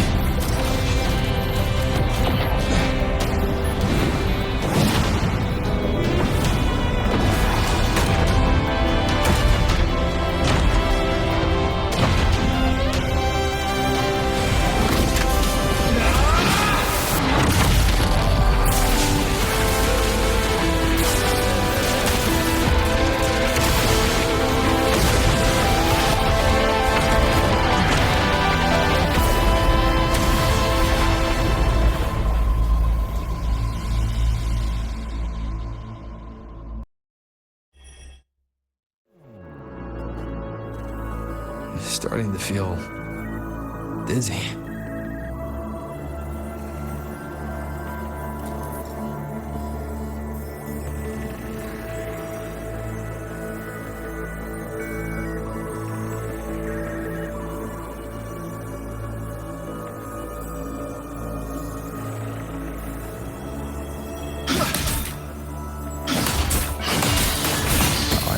Said void space in the depths of the Tenodian black hole is a higher dimension, like a kaleidoscope. Time and space here don't flow. They're tangled. Is all this inside our form? Those figures. That space trek collective in wearing clothing. They're reaching for something. Can't make out what.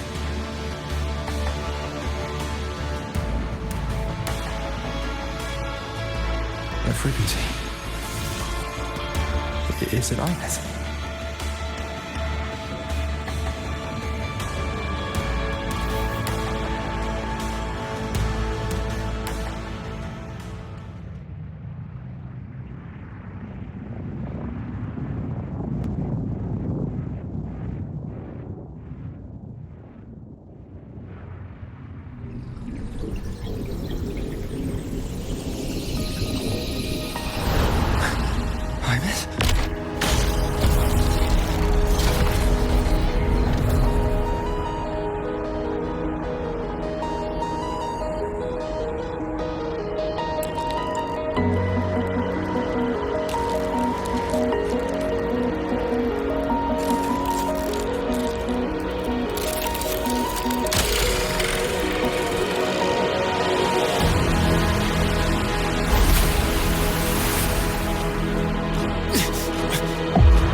The light of the origin point. We will bear it.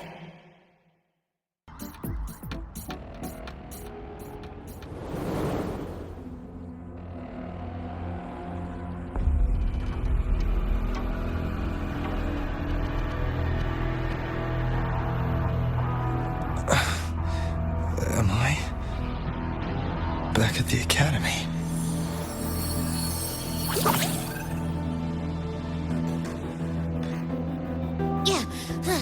You okay?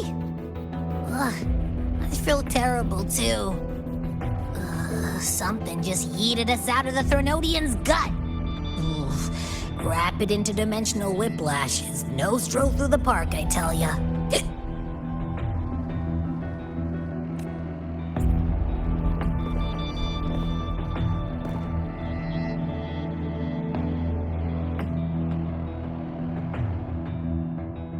The Exostrider isn't here. Uh-huh.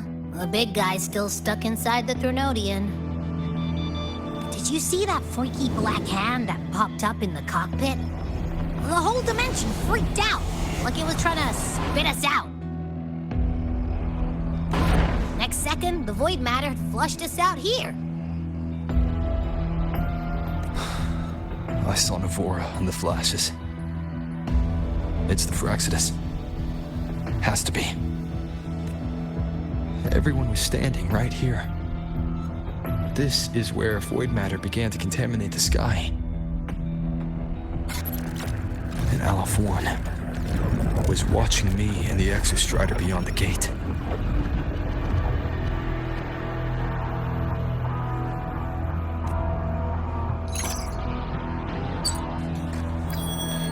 Mentor, finally got a hold of your signal. We lost contact for an entire day. Everyone's been worried. An entire day. Felt like minutes. Time distortion from being inside the black hole. Mornier, I'm fine. We had an incident. The Exostrider is still inside void space beyond the gate. And now, even the Academy inside the void matter barriers is getting hit by void storms. What happened while I was gone? After you went in, the data transmission was perfect. We were celebrating. But not long after, void storms began to erupt even inside the Academy. We haven't been able to find any breach or source to explain it. Most of Lahai-Roi has been evacuated to the Collective's escape pods, with Black Shore support. Those who remain are gathered here at the Institute. Whose eyes was I seeing through in those flashes? If they're the cause of the Thenodian's breach, could they be a harbinger? Like in Renacida? In that moment, that shell, she had the same look in her eyes as the real Imeth. Why was she so set on giving me this cassette? What was she trying to say? Looks like I'll have to open it up to find out. I'm coming to you. I brought something back from the other side. I want you to see it first. The Thenodian struck like a bolt out of the blue. We may not know why yet, but we need to figure out our next move together. Understood. We'll be waiting for you at the Institute.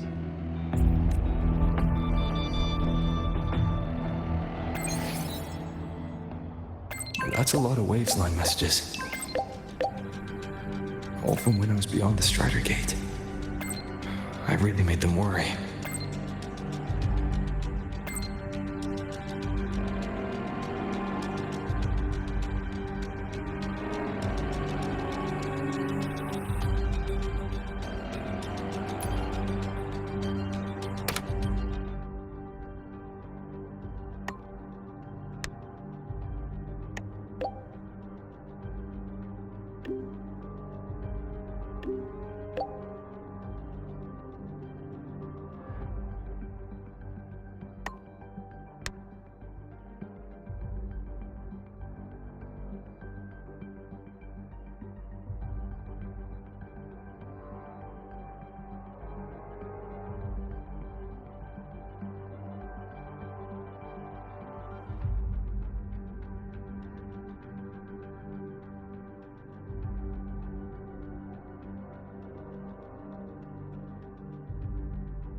The Soliskin have swept the area. None remain in Bjartar Woods. Someone just posted a call for help on the campus's Wavesline group chat. I'll go back to run a final check later. Sigrika, are you sure you alone can handle it? Don't worry, I have my runes. They'll help me drive back any contaminated exoswarm. The Soliskin will guide me too. I'm coming with you. Finding people is one thing, hauling them back is another. It'll be faster if we take my motorbike. Status report, Professor Mornier. The launch orbit has been confirmed. The drive replica is projected to launch in 16 hours, at which point it will initiate Duskvale. Then we evacuate every remaining soul in Lahai-Roi before that window closes. Check the ships at the Royal Frostlands port, in addition to the escape pods. We don't know how long Duskvale will hold. No one stays a second longer than necessary.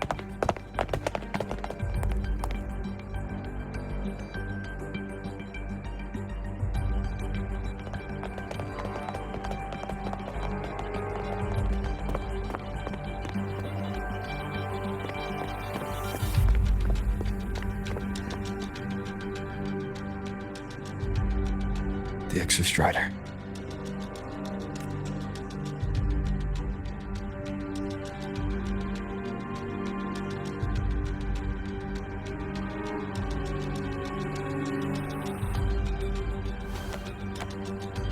I heard from Professor Mornier. You went dark for a full day. We thought we'd lost you to void space. Activating the Exostrider before it was fully self-regenerated was a massive gamble. We all knew the stakes. We hoped for the best, and of course we prepared for the worst. You're alive. That alone is good news for all of us. No time to kick yourself now. I've got a mountain of work waiting for you, Rover.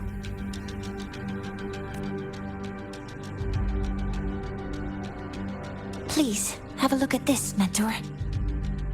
The Research Institute is running the final modifications on the drive replica now. The Roya are assisting with assembly and verification. It's built from the framework of the fallen reactor drive. Various materials from the Exostrider, too. It's everything Lahai-Roi has been working toward. This man-made heart is our final legacy for Solaris. In 16 hours, we launch it into the canopy above Lahai-Roi. Once evacuation is complete, it will activate, transforming the canopy into Duskvale. It'll contain the spread of void matter. We only finished it because of the data you sent back from beyond the Strider Gate. See? Not a total loss after all.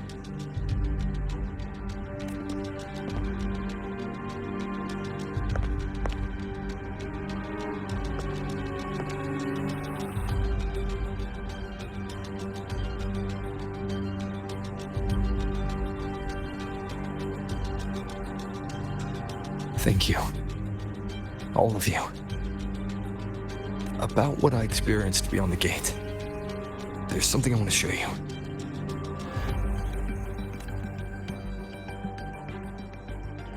I don't think she gave me this cassette for no reason. Whether it's her shell, or Imith herself, she was trying to tell us something.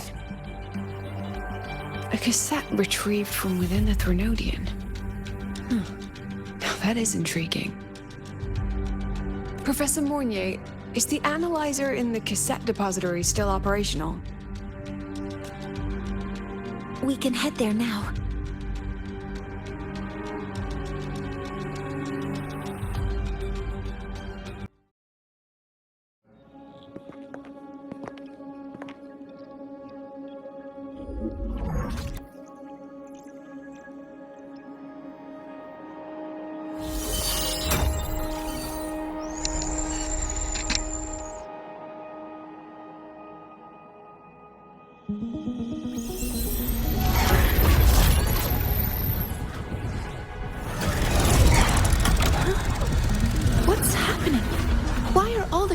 rewinding.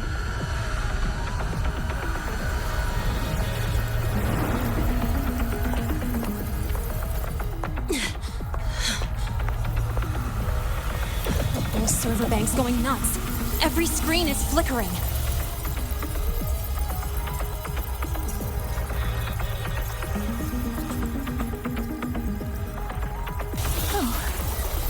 Data volume is far beyond the cassette's capacity. It's as if thousands of people left their records in it.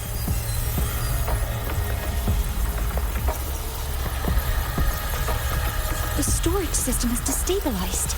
It's now flooding data into every archived cassette in the room. But this isn't memory data. Aside from the corrupted junk, the compressed mass consists of coordinates. Coordinates? From beyond the gate? Are they locations inside the Threnodian's black hole? Based on your report, Mentor, conventional space-time doesn't apply in void space. You can't plot a standard map there. If Imeth went to these links to give us this, she wouldn't have made it impossible to follow. What if they're coordinates in Lahai-Roi? If such is the case, the origin might be... Please, allow me.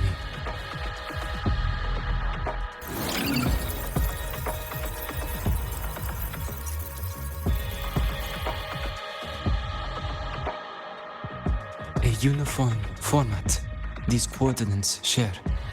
I have verified 150 points using Sundermere as the origin.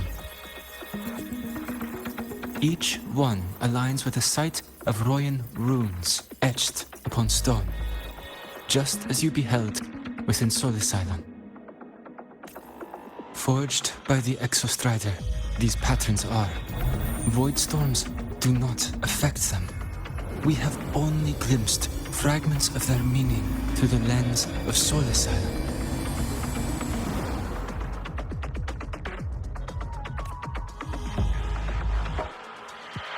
I see.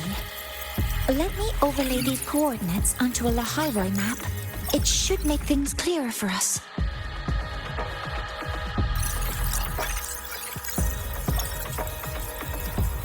Done.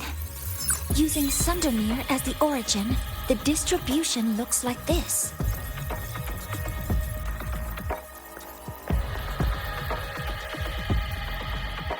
Everything matches. I'm spotting every Royan rune site in Bjortewoods on this map.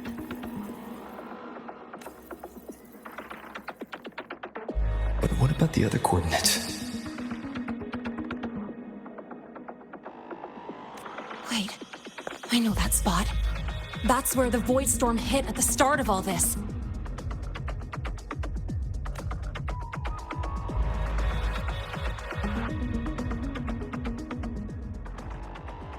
You know, that time when we first met?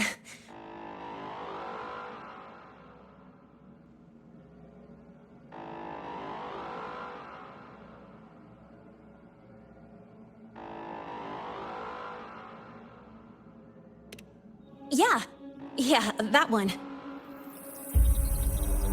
Void storms. If we reverse match the coordinates by transcription order, then Royan runes could be marking every spot a void storm has ever hit.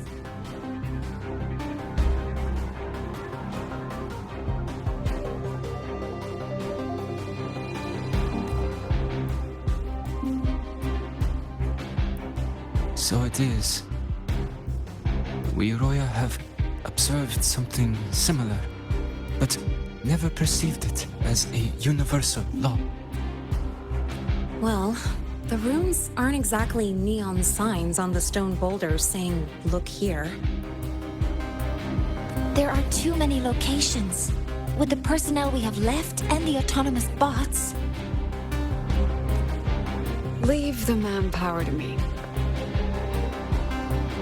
You want to bring people back from the escape pods? Precisely. With void storms spreading, sending people back out to find hidden runes is too dangerous. Any venture into the unknown carries risk. Studying the Threnodian was a risk. Playing chess with the Fraxidus was a risk. And piloting the Exostrider through the Strider Gate was certainly a risk. But where there is a sliver of hope, the Space Trek Collective will always find people willing to bet on it. Once Dusk Vale is initiated, this place becomes a sealed tomb. The intelligence retrieved from void space is our only remaining asset up for study. It's our only leverage against Aleph-1 before Dusk Vale fails.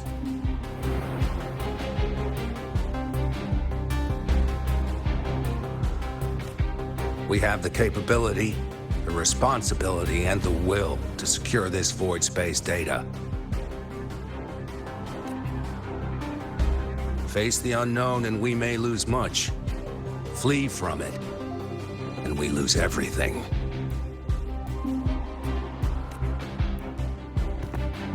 Then leave Bjarta Woods to me.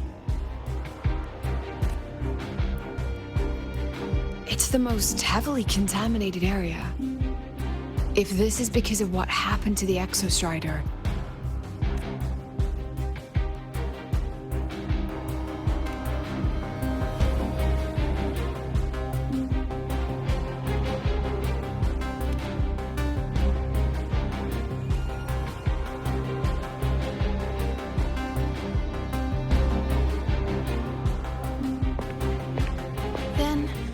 then please give me your hand, Senior.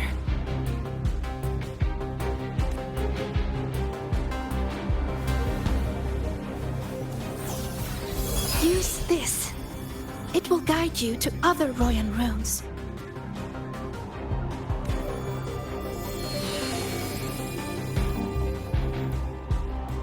Oh, and take this one too. It's for protection. With it, you'll definitely come back safely.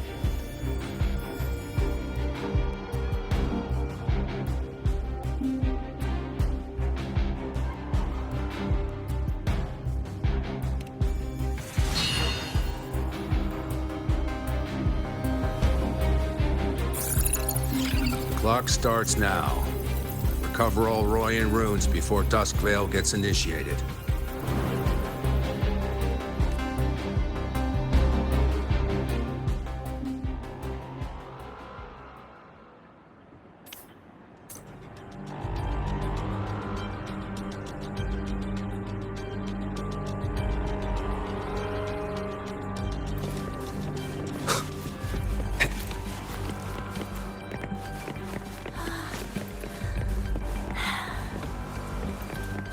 Feels so warm. Incredible. It's like magic. So, this is a Royan rune.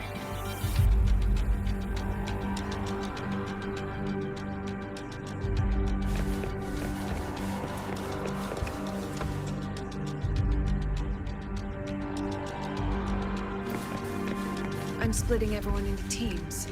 They'll depart in waves according to their assigned groups. Good. I will prepare the interpretation for the Royan runes.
According to the map, the first one should be around here.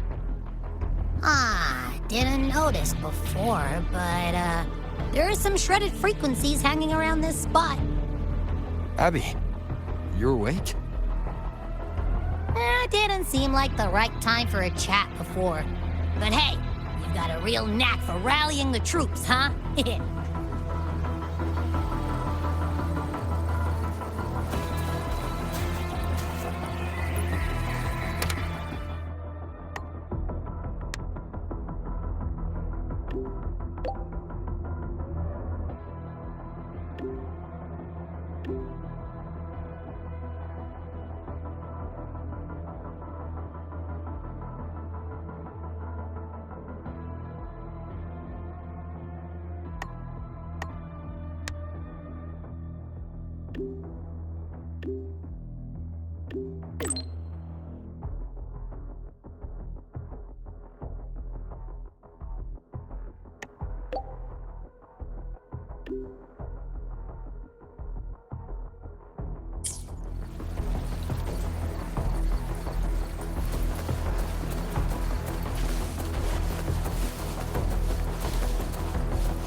Responding.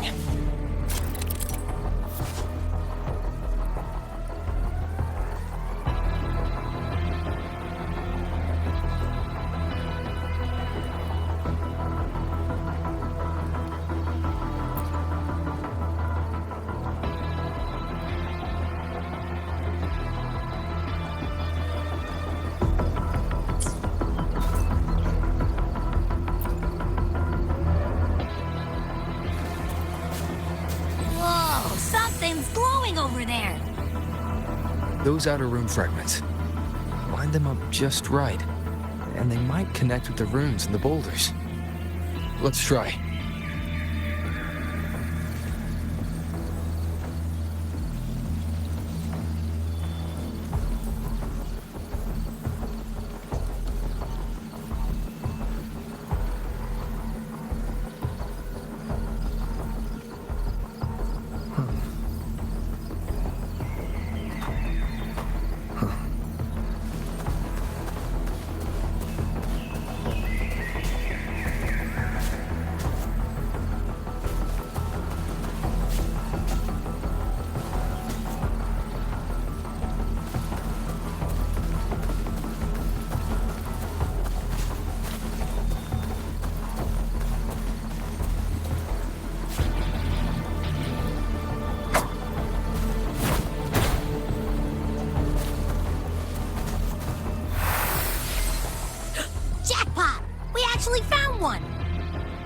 Good. I'll send it to the Shaper and the others for a look.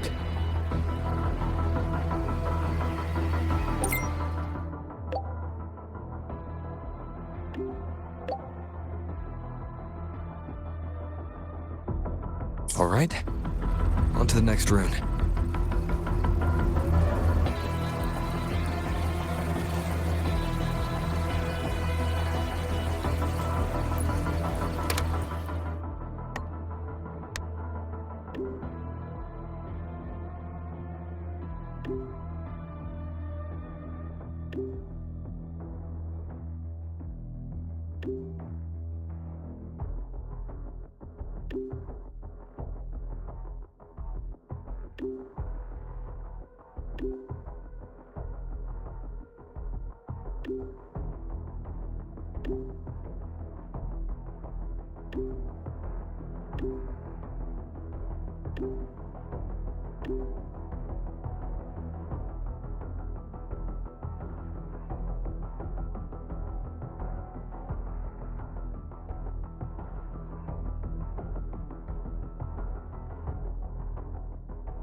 This is a testament to my connection.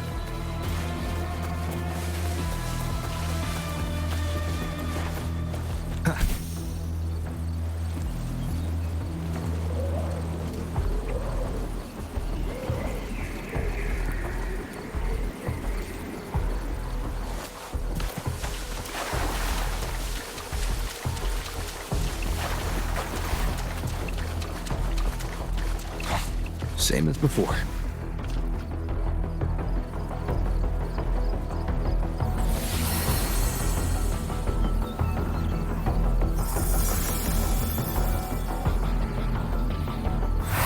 According to the mission details, there's still one left.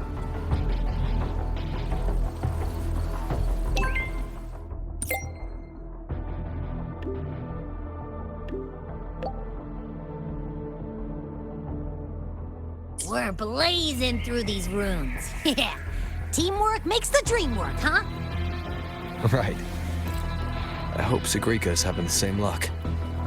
So while you were searching, I tried tuning into each rune's frequency. Each trace felt different. They're definitely real, but whatever's left behind is way too faint. Can't really feel what it is.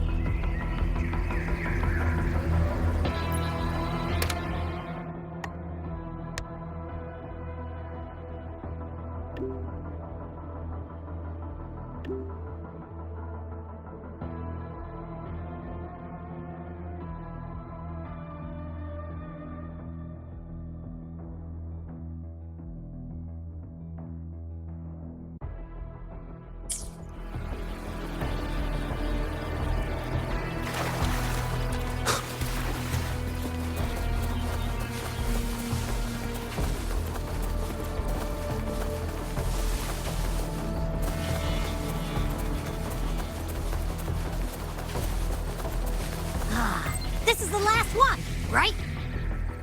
Yeah.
All done. I'll send it to Lucilla and head back.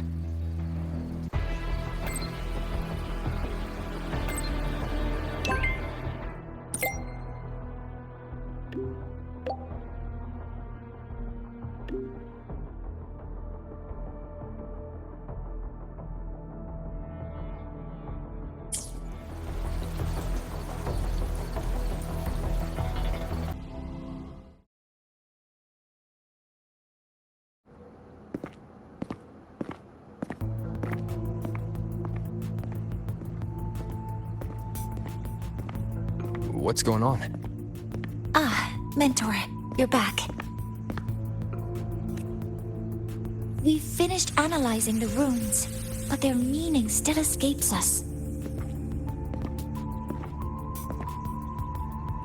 As for the overlapping coordinates, we've run multiple standard decryption algorithms, but the results are contradictory.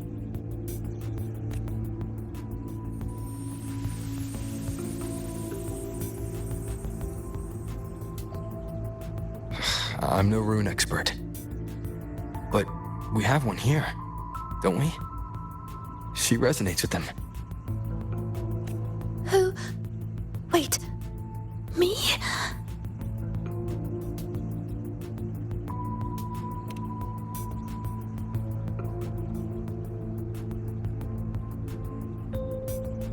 If you're asking me, These runes don't feel flat. They feel spherical. About this big. And these 2 points are relative. Like this. 3-dimensional coordinates. Orthographic projection. If we take the reactor drive's light data from the database as a deck player and reconstruct it,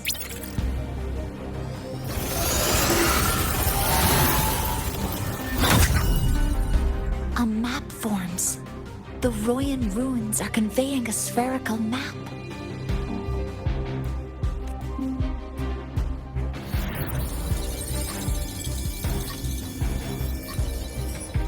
What are these 2 places? The one on the surface corresponds to the Strider Gate. As for the one at the center, there's too little data to confirm. But by geometric definition, it's the origin point of the entire map.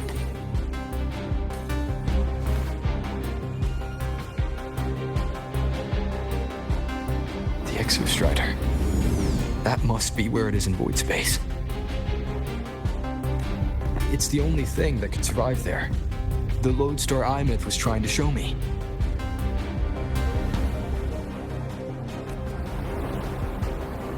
Contamination around the keystone is off the charts. You've got no viable spatial data. In other words, using the Strider Gate to get you to void space isn't an option.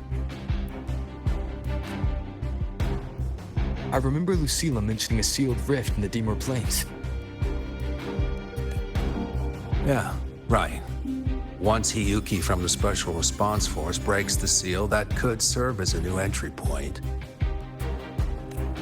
But without the Exostrider, are you suggesting crossing the Strider Gate and searching for it yourself?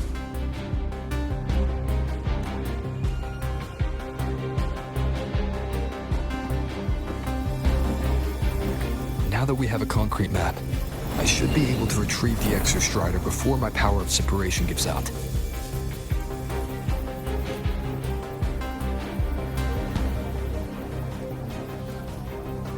A compelling proposal. Hard to refuse. But don't forget the Exostrider is currently out of power. Finding it is one thing. Extracting it is another.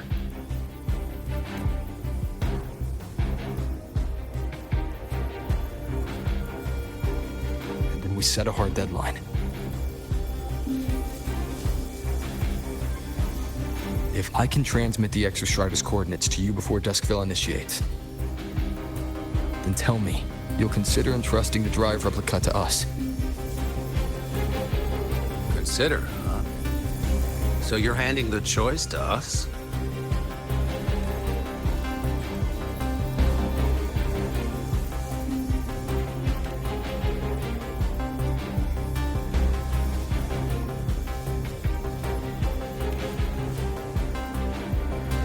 I'm not asking for a guarantee. I'm trusting you, the professionals on this side, to make the right call. Whatever that call is.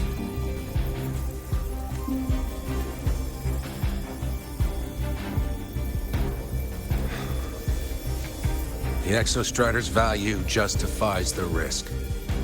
I agree to your proposal.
Here, this is the Deemer Plains map, updated with the latest intel. Be mindful of the contamination. It's not just the exoswarm or local life forms being affected. It's sealing off the terrain itself.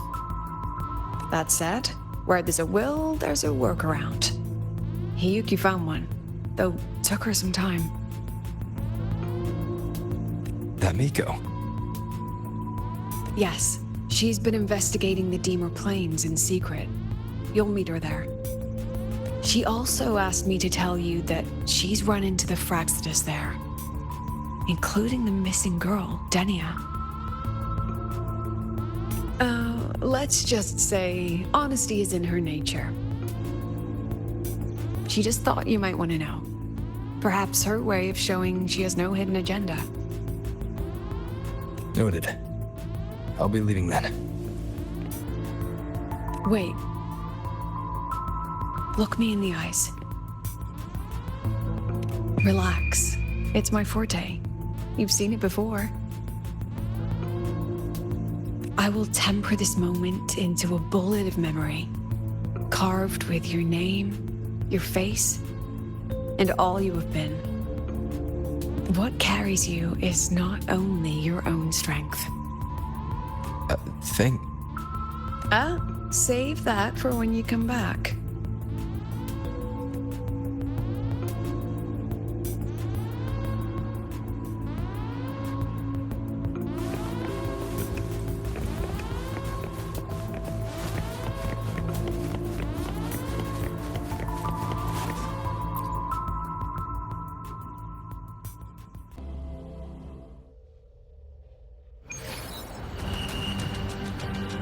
An entry point hidden in the Deemer Plains. Time to get to Bjarta Woods.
It's already been totally contaminated by void matter. It might be worse than I thought the lower I go. The frost seems to be slowing the spread. That frequency. It feels like Hiyuki's.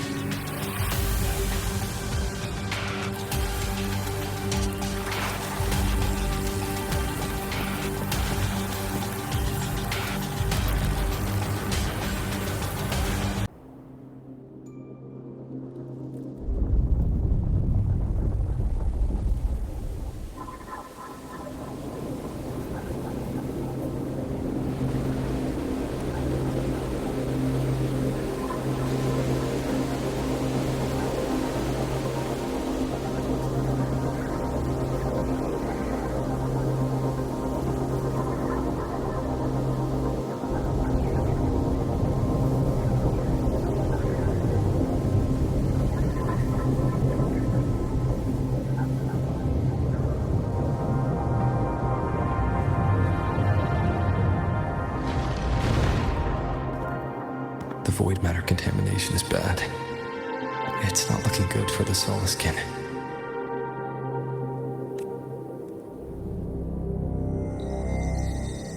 This white bird. Did Hiyuki leave it here?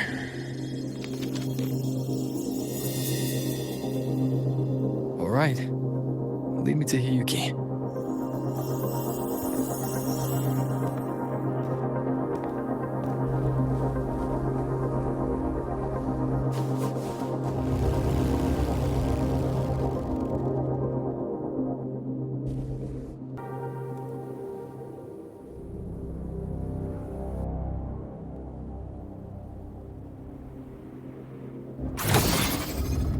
Where is it leading me?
She hasn't gone far. Probably watching us from the shadows.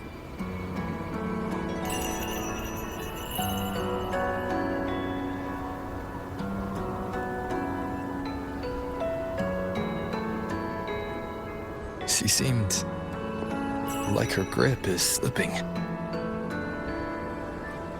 She was already like this when I last encountered her, shortly before the void matter surge.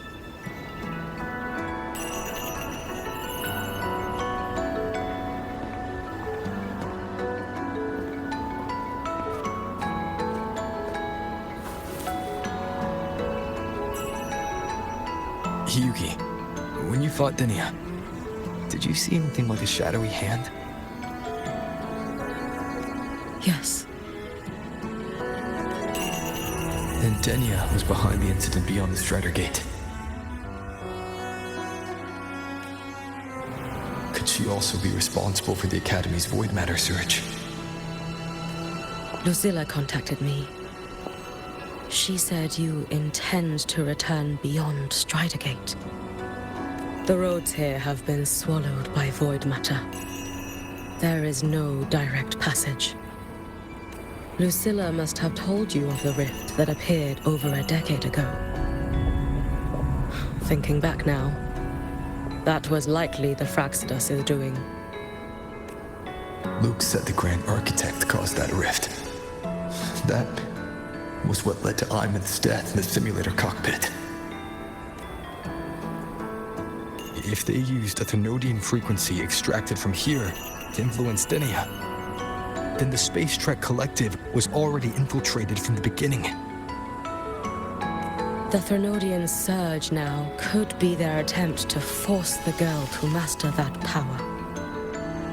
Or perhaps that power within her has simply broken its leash. Long ago, I sealed a portion of my own power there to help aid the Solvane Heartwood resist the Thenodian. Break the seal, and you will pass through the rift to reach the void matter depths beyond it. Understood. I'm relying on you. Let's go. Time isn't on our side.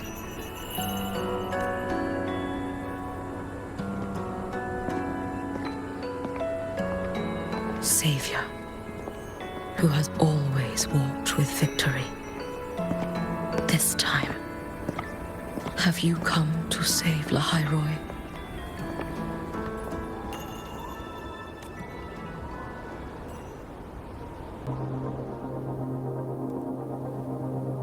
This is...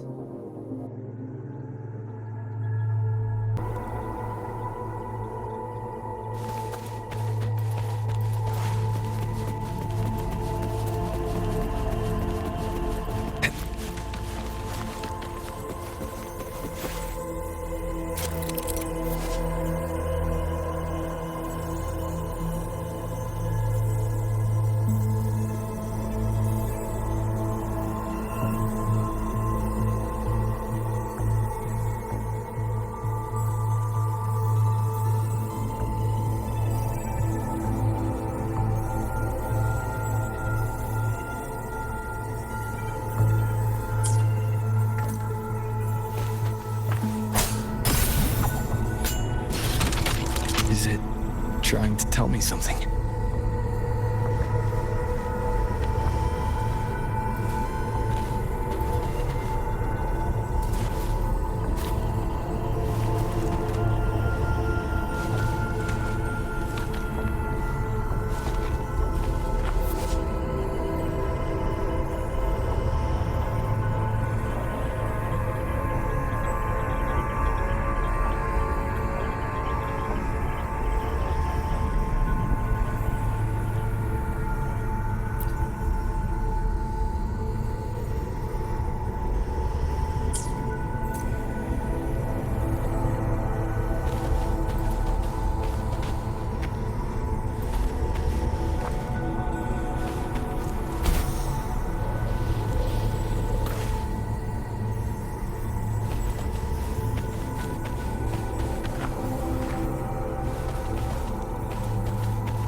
Aleph 1 seems to hold little interest in anything besides humans. Most of the structures it devoured have drifted here.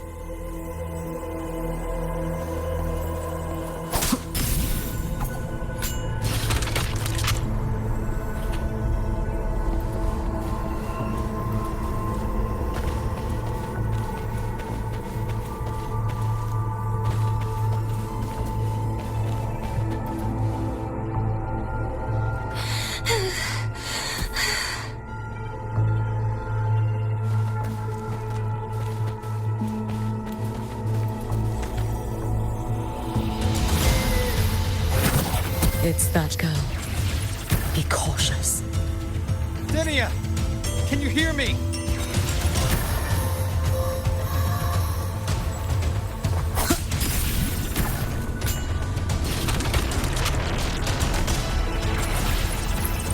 I will handle this.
Watch out.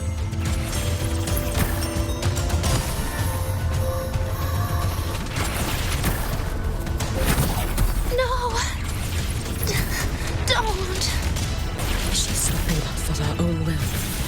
Let me handle.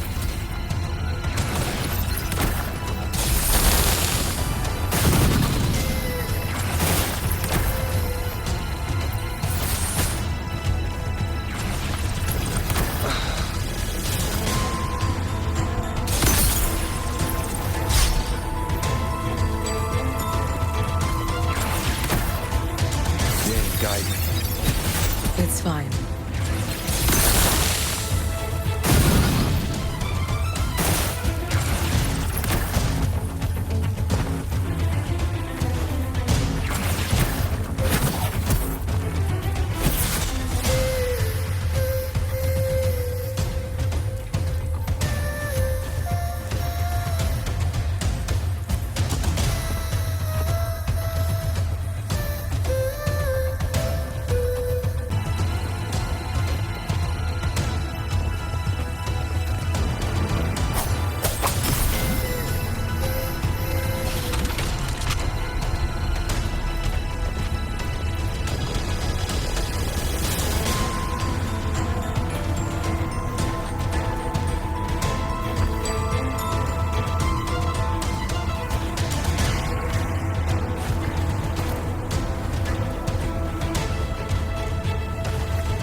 We need to use these blocks to make the climb.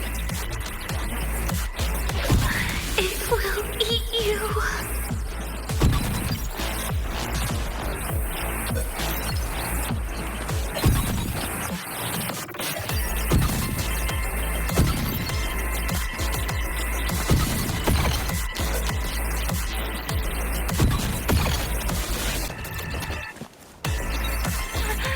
Sorry. You really shouldn't go. I sent you away. So why? So it was you, Denia. The one who pushed me out of void space.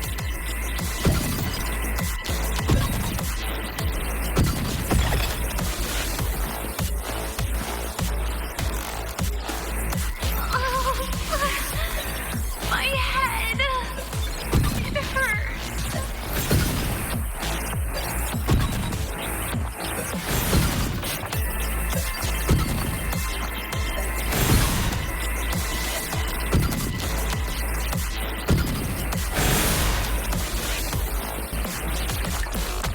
No.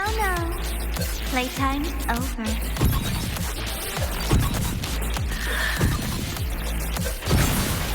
Come back to me, sweet girl.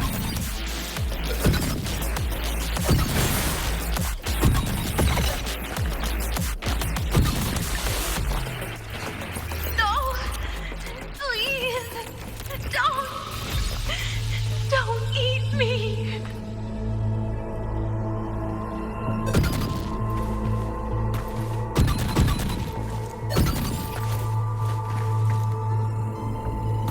That child's state. She did not appear to be under complete control. It was Denia herself who stopped us. Let's go. We need to get up there first. Got it.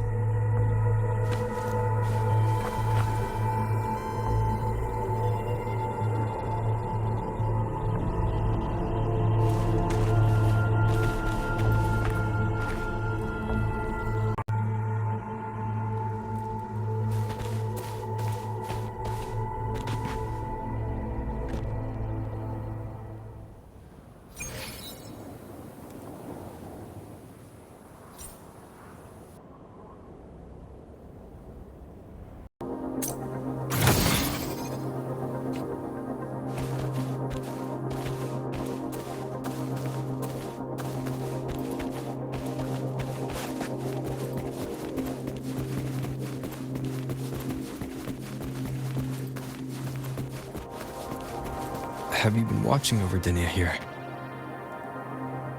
Yes. After I sensed the Thrunodian's breach, I sent my Shiratori to trace it. That led me here, to her, in the Deemer Plains. She remains under the Fraxidus' sway, but her actions just now betray her own will. She always hid in the void storms. I have no wish to harm her, so I did not find the right moment to intervene.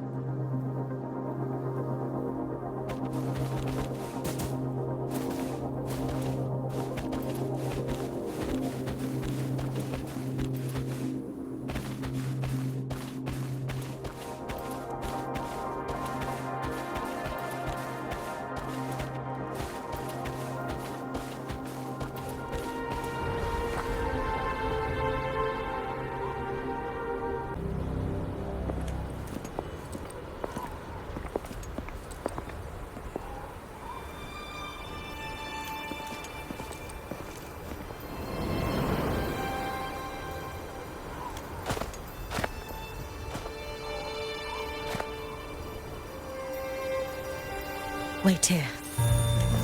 This seal is wrought from the future's tithe.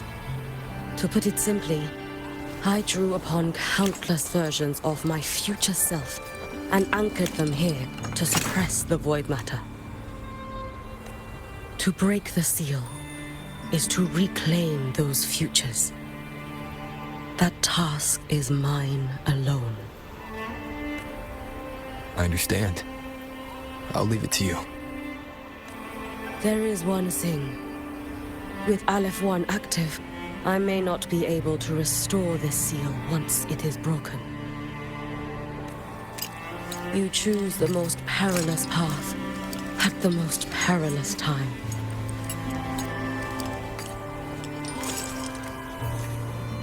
I know your strength. I know your history of victory.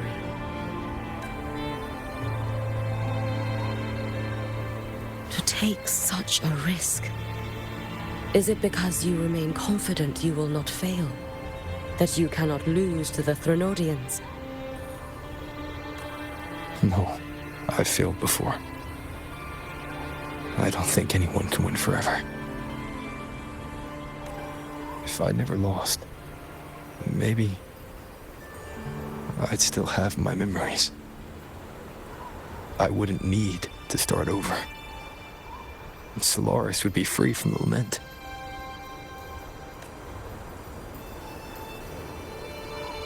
I do this because I can. And because someone has to. And what if you fail?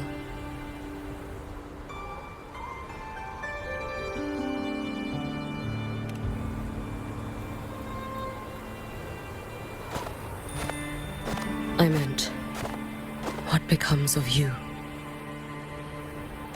Maybe I'll be lost to void space. Maybe I'll find a way to turn the tide. I can't know right now. But if I don't try, there's no way I'll ever know. What makes me scared isn't coming up short. It's the thought of not giving it my all. The cost of this attempt is steep, and you bear the weight of many. I expected more caution. To fail even once against a Thrunodian is to invite apocalypse. Even knowing this, you would still go. Hyugi, Lucilla told me you fought a Thrunodian in Oshinahara for a long time. I don't know how you did it, but I can only imagine what it took to hold the line in a place already so destroyed. So, I'll ask you. Did you fight in Oshinahara because you were certain you would win? No. I was not. I never was. Then you understand why I'm doing this. you would make the same choice in my place. I see. I will attend to the seal of flaming Sakura. It will not take long.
Let me help! No need. I must do this myself.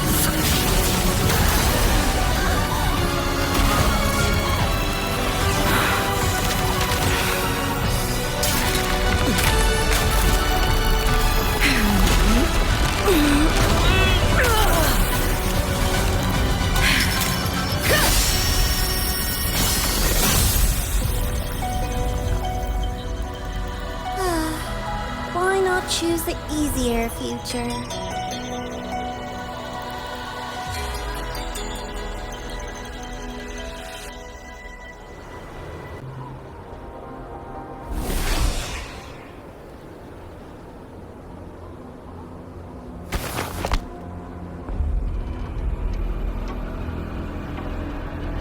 The girl.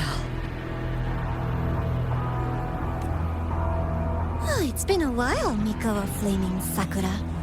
And you as well, Rover. I burned my future as a Threnodian resonator. Your plan holds no meaning now.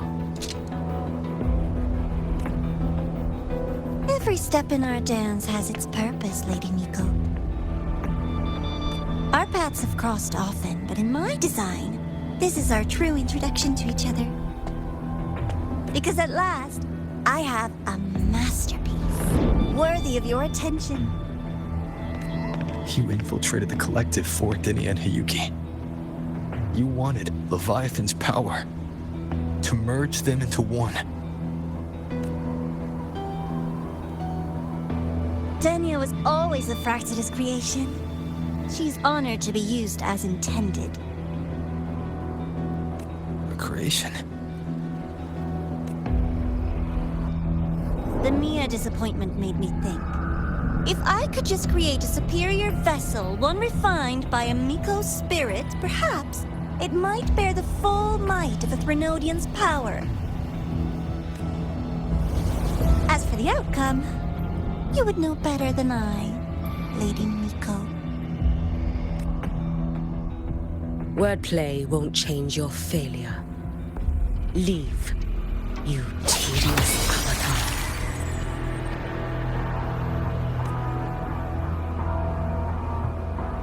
Failure? No. Listen, you two. I'm just showing Solaris another possibility. If we made one, Denia, we can make another. And another. Until we hold a complete obedient Threnodian resonator in our hands. Your own borrowed future showed you that. A true Threnodian resonator will exist.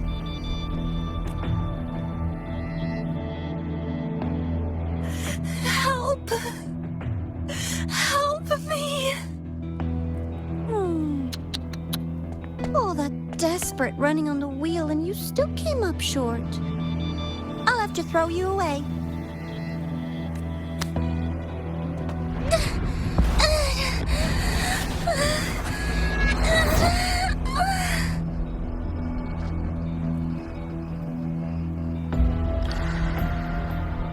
She can deny it all she likes, but the void in her heart is the same as Aleph wants. That emptiness, it will always pull her towards the Threnodian's power.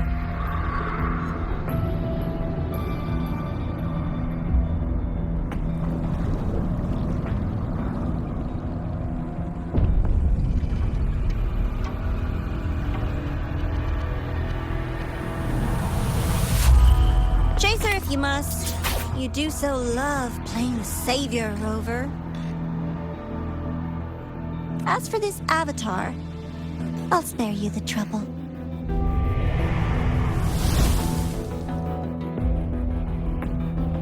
Wasting time on one of their avatars is pointless. Come on, Hiyuki. The seal is open. We have a job to do. Denia needs us. If you wish, I can tell you about my history with the Fraxidus. But of course, Denia is the more pressing matter. It's not hard to guess. The Grand Architect wanted your power as the Miko of Flame and Sakura, didn't they? But like you said, you burned that one future as a Thenodian Resonator. You can be done with them. Right now, Denia's state is what worries me. I fear that child may already be.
Collective, all this running around for nothing.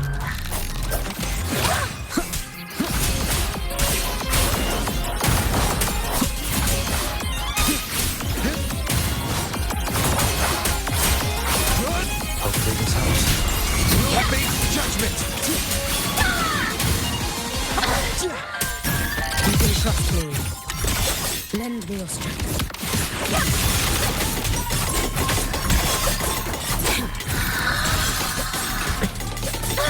Too late to escape.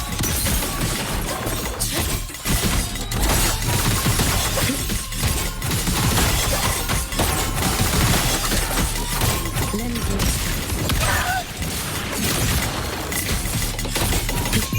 A life as fitting as the first.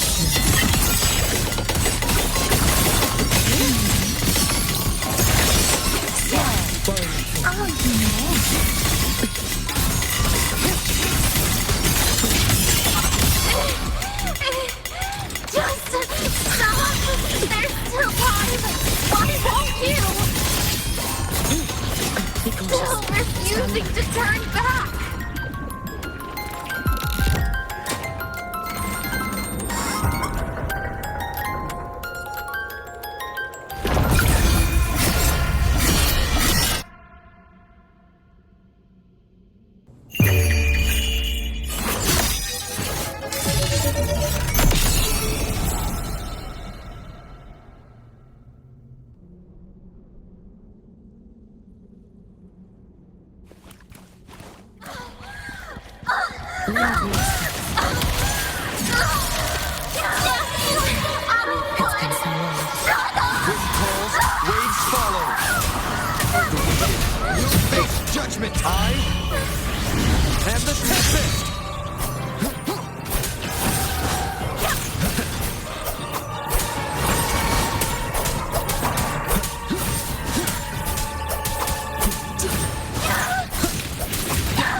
this house.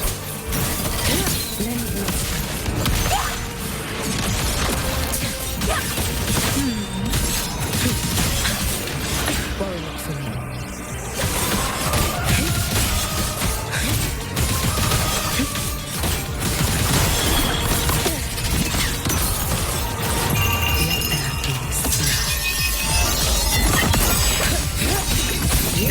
Four wishes spoken. This vessel I offer.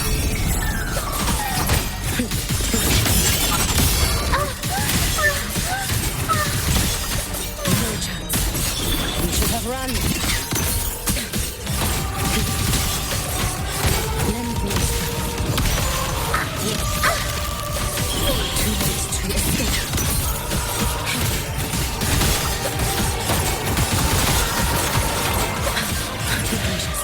Take your final dive into another.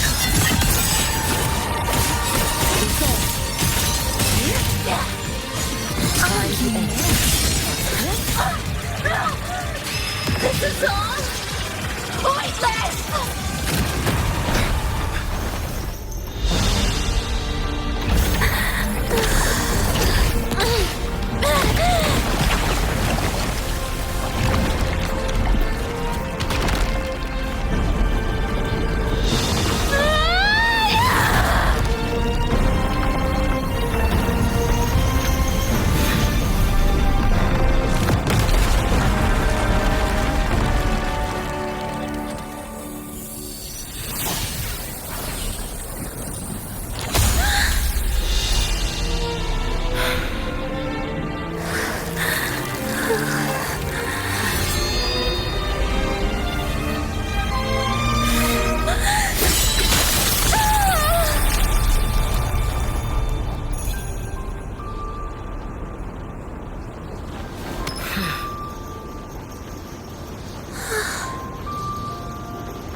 Go inside. Rest now.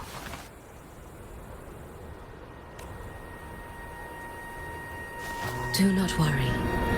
The void matter frequency within her has weakened. She will recover.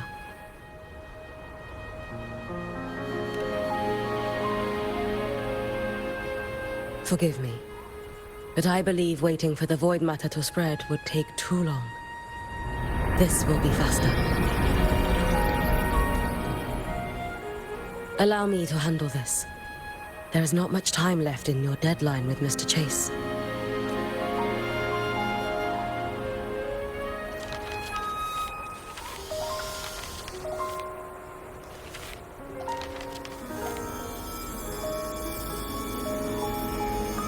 My Shiratori can guide you through void matter, but the concentrations here go beyond its strength. So I will draw upon a future where I learned to fully channel its power. It will protect you and help you find the path you seek.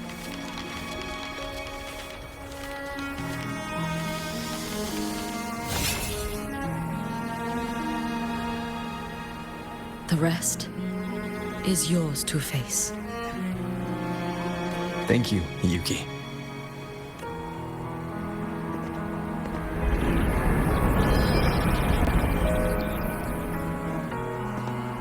I've read the Space Track Collector's report on IMF.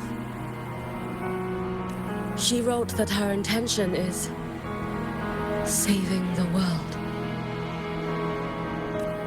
Lucilla said you are her family. I suppose you must be the reason she held that vision. Do you regret it? Leading her to the Savior's path, to a life of pain and struggle. One must walk this path alone in order to protect. And those who walk it out of admiration will lose themselves in the mire. No, Yuki. I don't seek Imeth to confess my regrets. I want to find her, so I can tell her. I hope to make you proud. I hope I haven't let you down. I've always been proud of her. She chose to walk this path with me. So, I know I'm not alone. Should I ever fail, I know there will be someone who'll continue to protect Solaris. With your extraordinary strength, that is indeed possible. But for those who are too weak to save others, there is only futility waiting at the end. As I learned when I failed to save Ashinohara. All I can do now is hold my Sutsu tightly to ensure that after Hyuki, there will be no more Miko or flaming Sakura. That is all that remains.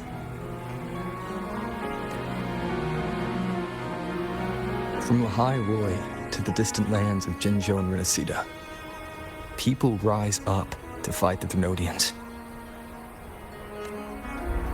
I've been a part of that fight. But to pretend I'm the only reason they're standing, that everything fails if I do, that's arrogance. It's an insult to everyone else choosing to stand their ground. My victories were never mine alone. If even one person makes it to the end of this road, then we're still winning. Hyuki, when you're walking alone and feel that weight, just stop for a moment. Look around. Stop. You'll see that there are people who draw strength from you. People out there who are proud of you. And when you finally reach the end of your journey, you'll know it was never futile.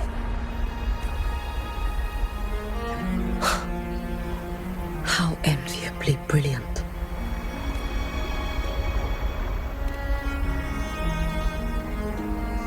It is nothing. I will tell you when you return. All right. I'll be back soon. I will hold the line here until Duskvale initiates. I will wait for you. Together. With everyone.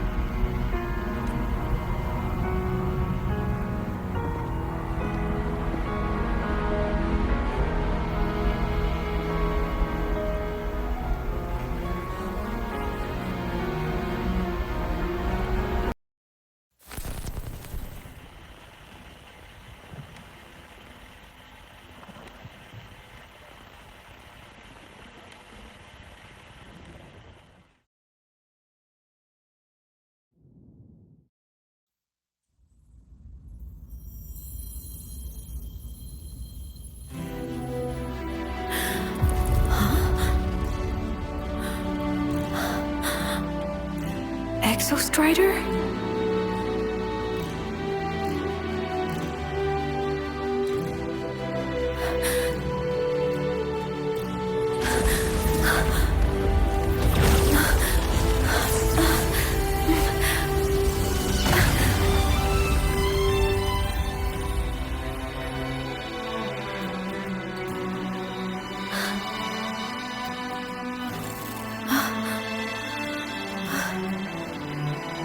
Someone consumed by void matter. Come here. The Exostrider's power is nearly spent, but I'll do my best to protect you.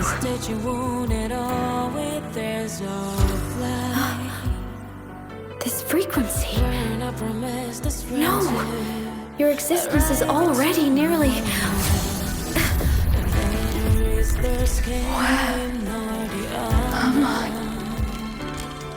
the void storm consume me.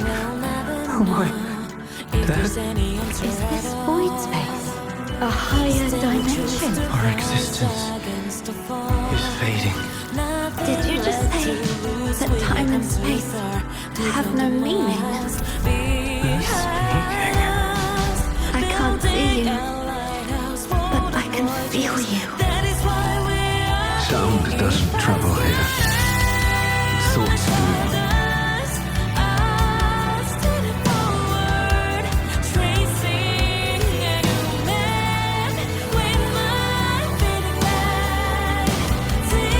The Exostrider? Why is the Exostrider here? What happened? The light. What should we do?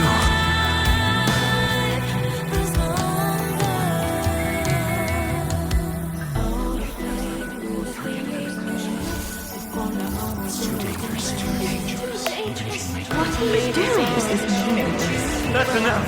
It's futile. Our lives already ended in the void. I heard the Exostrider's cry for help. I want to find it. Time and space don't mean a thing. You'll never reach it. I know what the Exostrider means to Lahai-Roi, but This is meaningless. You want to save it? How? They make sense here. But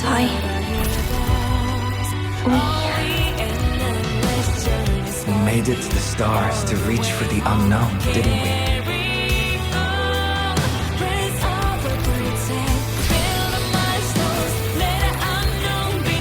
Just another step on a long road of discovery.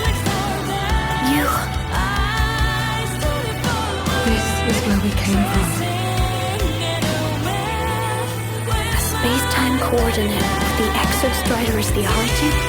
But that's impossible inside a black hole.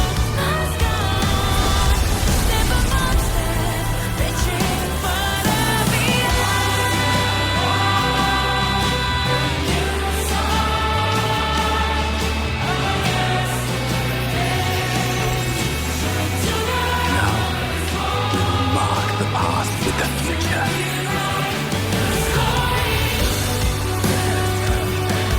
Thank you. You charted the unknown with your lives. I'll make sure it's not in vain.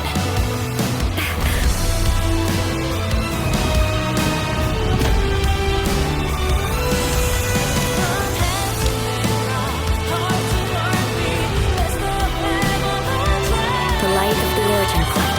We will bear it.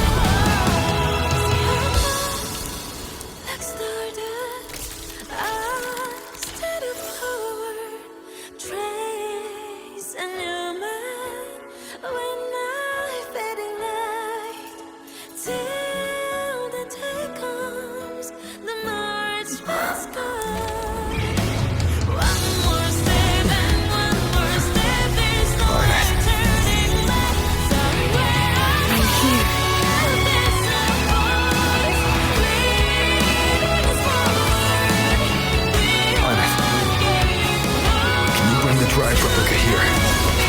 It's the heart they built for the Exostrider. Don't worry. This time, we'll save the world together. Okay. I'll bring you back humanity's hope. So, wait for me.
Exostrider's frequency is decaying.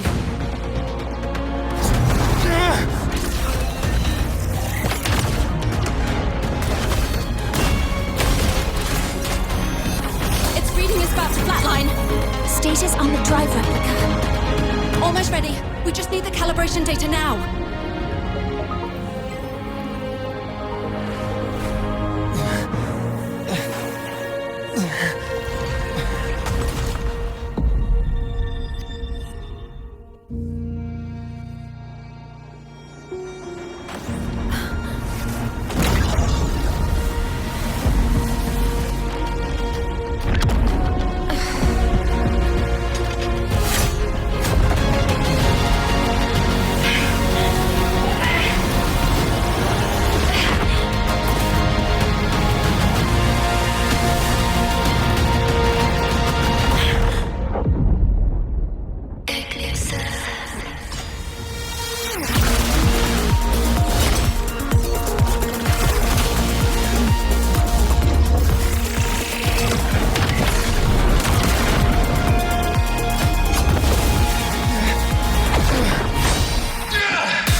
battle concluded, void matter responses within this sector have dissipated.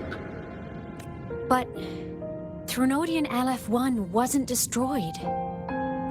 Analysis. Resonator IMAF. Under current parameters, the permanent termination of Aleph-1 is impossible.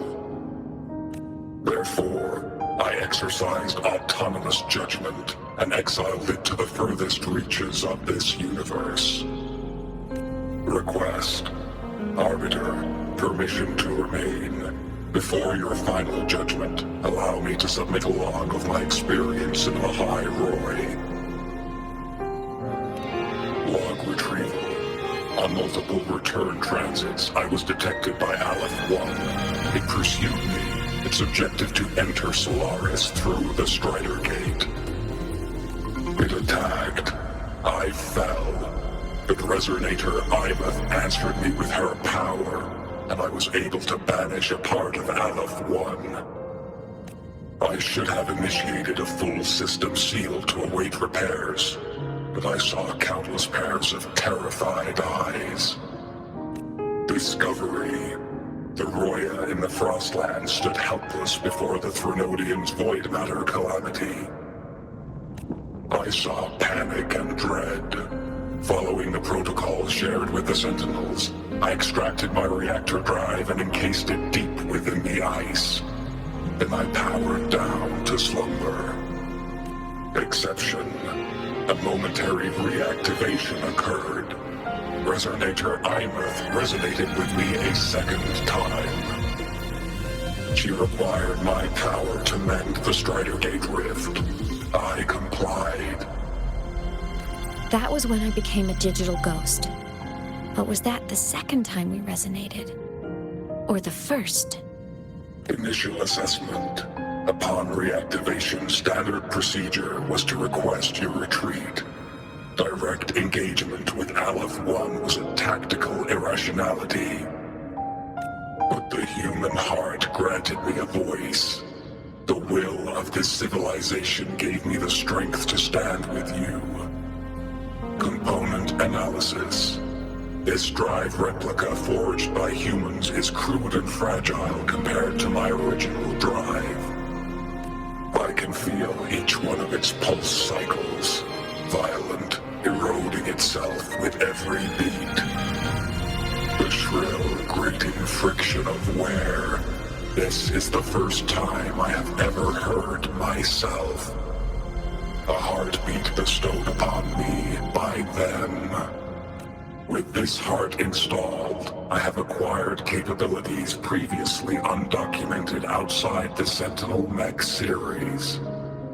Projection. Given Threnodian Aleph-1's abilities, we must assume it retains the capacity to return. Once the Strider Gate is fully sealed, I will remain on this side as its guardian. I will bar its re-entry into Solaris. Request. Arbiter, I was born from humanity's hope. Please permit me to remain here and protect them until this heart ceases to beat.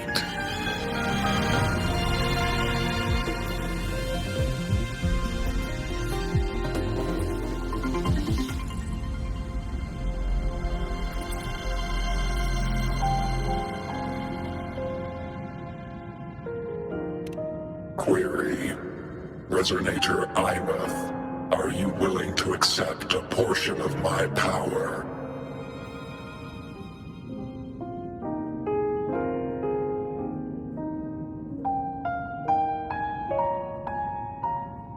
When I first arrived in Lahai-Roi, your assistance allowed me to seal the Threnodian beyond the Strider Gate. Your current state is a consequence for which I bear responsibility. While I slumbered, you safeguarded Lahai-Roi in my stead. Now, the death that once drew near has been severed. Henceforth, your companion will be an enduring life. Summary. I am experiencing the state defined as guilt. Oh, Exostrider, you're really wearing your heart on your sleeve, aren't you? But hey, I chose this path myself. Made my peace where it ends a long time ago. As for your question, this savior's got a career to uphold. Gotta level up if I'm gonna keep kicking bad guy butt, right?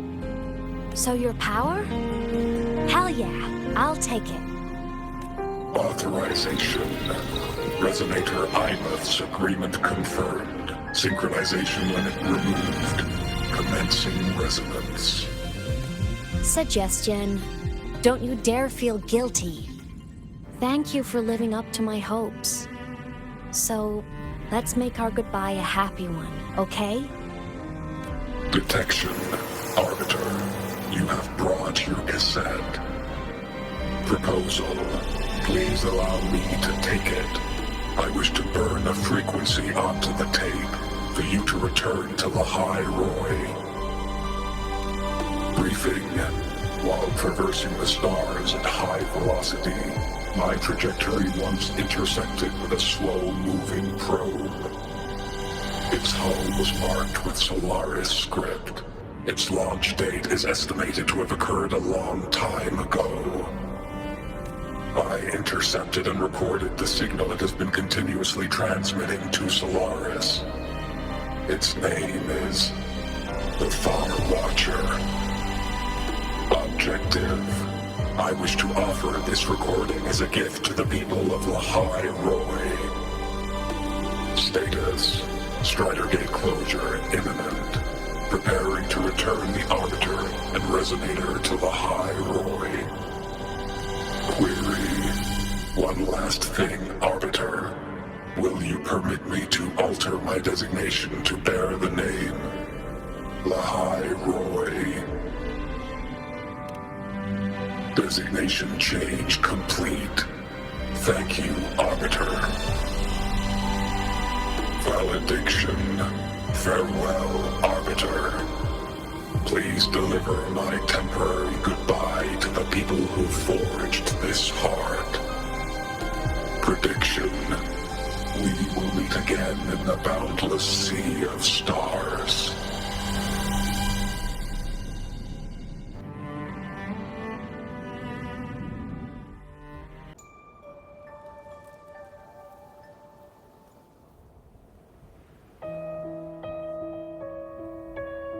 It's been so long since I last saw Solaris. Feels weirdly nostalgic. Now that Aleph 1's been kicked to the cosmic curb, Lahai-Roi can finally breathe easy. I was gonna say we saved the world this time, but honestly, it was the explorers who fell into the void matter. They're the ones who mapped that data on me and the Exostrider inside the Thronodian's black hole. All I did was burn their findings onto a cassette for you. And it was the people of Lahai-Roi who decoded the cassette and forged the drive replica. That's what let the Exostrider finally cast the Thronodian out. So, this wasn't a story about heroes saving the world. It was the world saving its heroes, right? Yes. And now, we're home.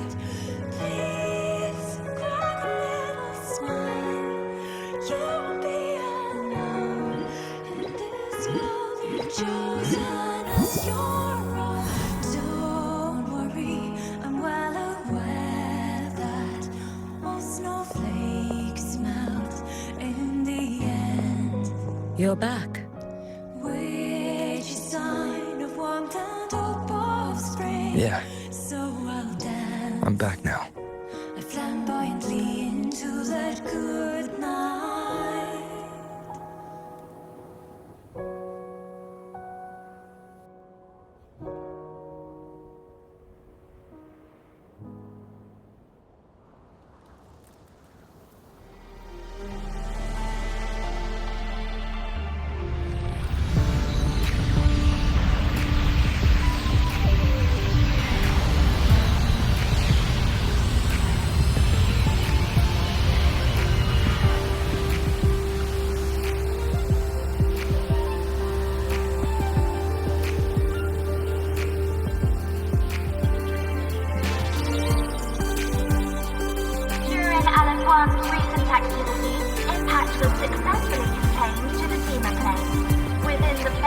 south, void matter concentrations have dropped significantly across most sectors.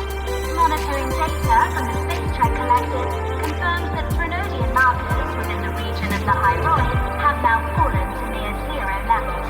Exostrider activity has fully ceased. However, related research into its technology will continue. Research units deployed by Starlights Academy have successfully neutralized all anomalous constructs activated by the Threnodians across Lahai-Roi. The experience gained through this mission will carry forward. In Beata Woods, the area closest to the Threnodians' attempted breach, partial structural damage has been confirmed. Overall, the situation remains well within control. As void matter levels continue to drop, the Roya will regain access to a broader and more stable range of territory.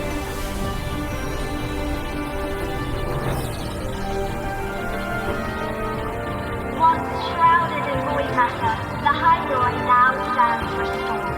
This was made possible by the choice of every last explorer. The road ahead is vast. We will reach the stars. And then we'll keep going.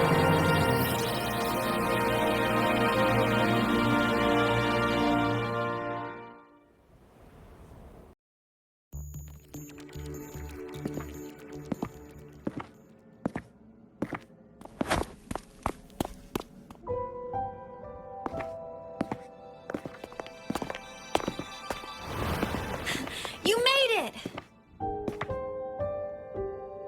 Turns out, decoding what the Exostrider burned into your cassette was way tougher than the Institute thought. They only just finished today. Over here! Everyone's waiting for you.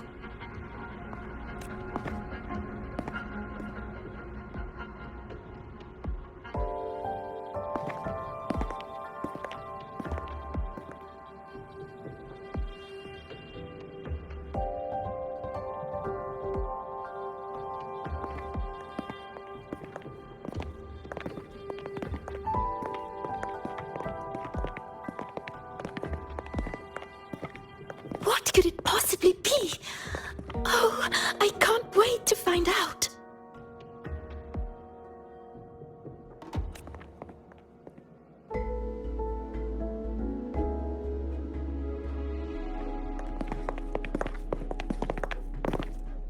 The Far Watcher. I have to admit, I was genuinely surprised when you handed me this tape and said that name. You said it was one of the 9 interstellar space probes, launched before the etheric sea engulfed Solaris. Correct. The 9 stars on the Space Trek Collective's emblem represent those probes. Ever since then, Solaris never received another signal from them. Not a single one. Until today. Professor Mornier, you may begin playback.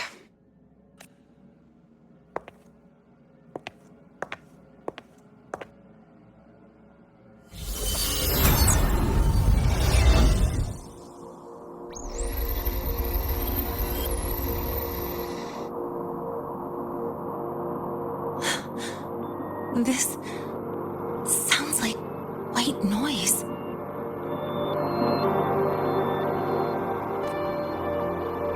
Judging by the cassette's data, they're sounds the Far Watcher recorded while drifting through different galaxies.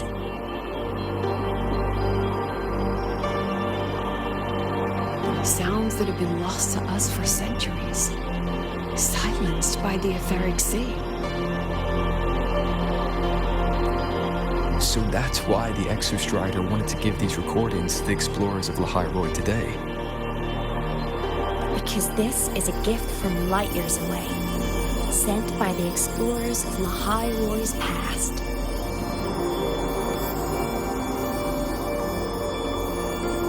Echoes from the sea of stars.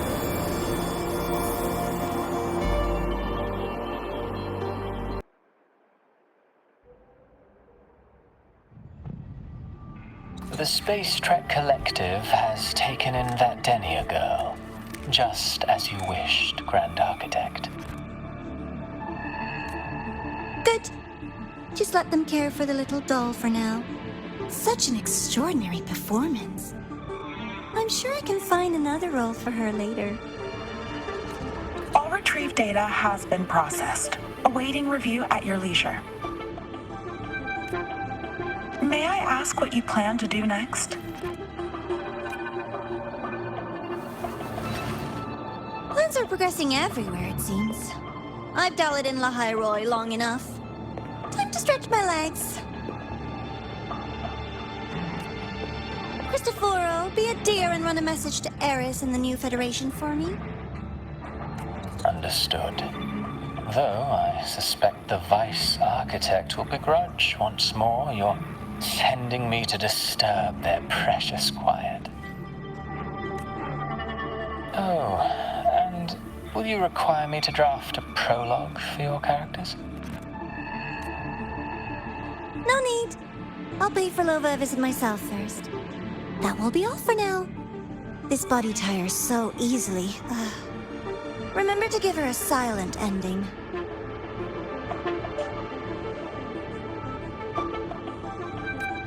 Grand Architect, with this phase of verification complete and full production proceeding, do we still have use for that Miko?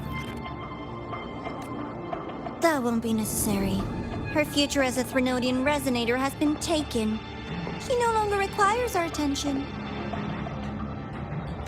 Besides, she's failed one too many times, drawn one too many futures from herself, and she still insists on walking the path of saving Ashinahara alone with no intention of stopping.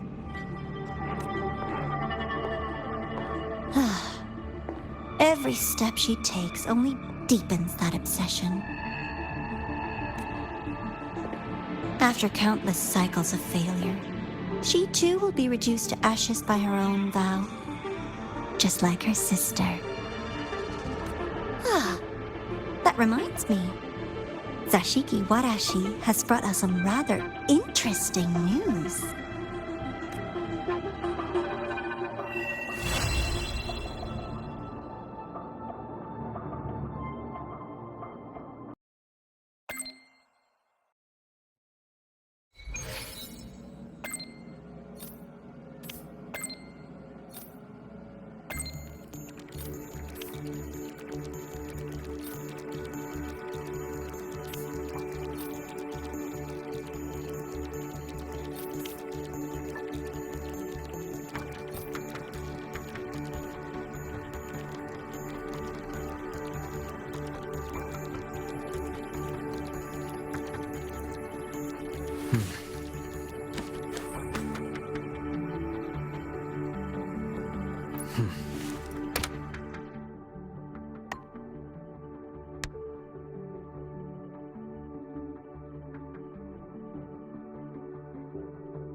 First, no quick thrills. Second, no slipping on traffic rules. Third, safety.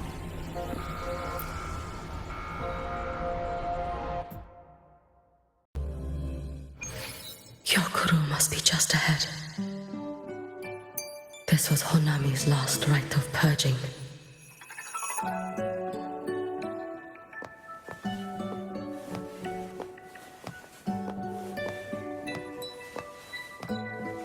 All is settled.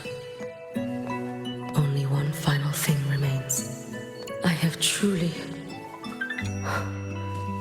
kept you waiting for too long, Hyokuro.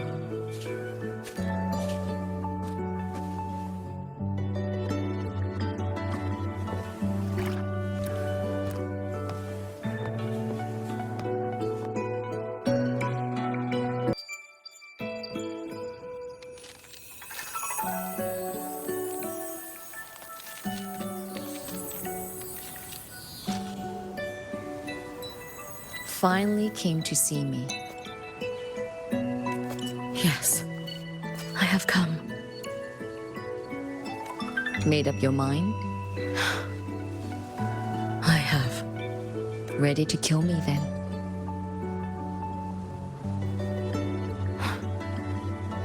Yes. Oh, has my little Hiyuki grown so confident that she can best me without even drawing her blade? Now, don't forget who taught the Miko of Eternal Flaming Sakura. Can't show a little respect to your elder? You call what you did to me teaching, Hyokuro?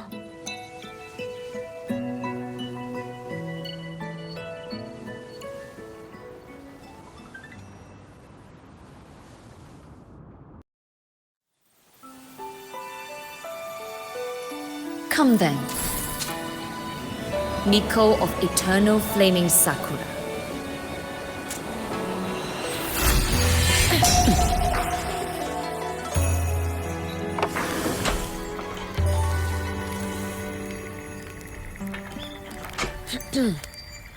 Calm yourself. A restless heart makes for unsteady hands. But I do not wish to learn this. Then what do you wish to learn?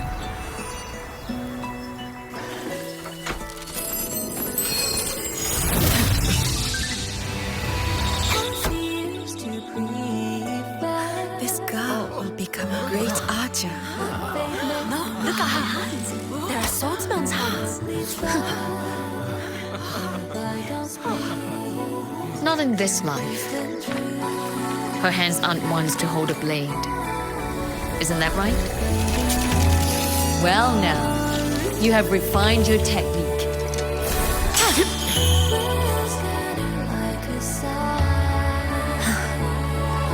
Yuki, do not let the Sutsu bind your fate. Go seek a future of your own.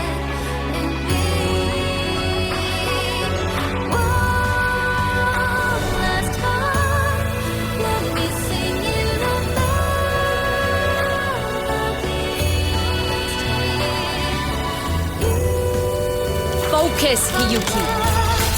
Survive this strike and reach your tomorrow.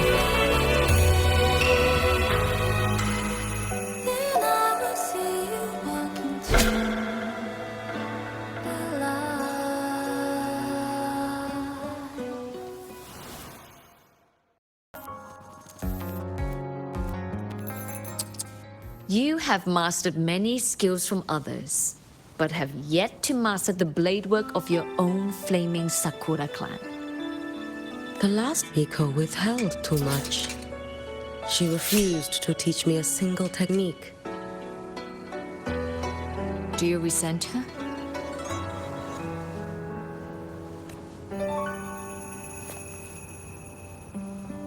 I do. Even now?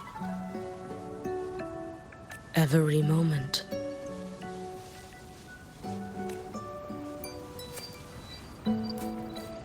I resent that she did not step down long ago. Instead, she burned every future she had and left nothing behind. Not even ashes. I resent that she did not pass her skills to me. That she sent me away each time she trained. Now, there is nothing of her left in me. Hiyuki. I resent that she always told me to be myself, yet chose a death that was nothing like herself. And you resent that even after dying? She lingered as a spirit, waiting only for you to send her on. Huh? I was being cruel, wasn't I? It's just, I couldn't let my fear go. No one understood the scale of your gift, Hiyuki. Your potential to tame even a Threnodian. If you drew such a future, would everything not become much easier? Yokoro, Shh. As long as it comes from your own heart and will, any future you choose is acceptable.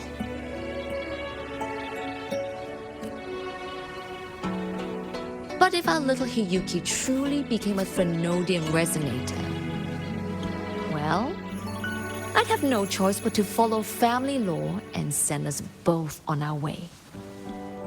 I have already burned that future.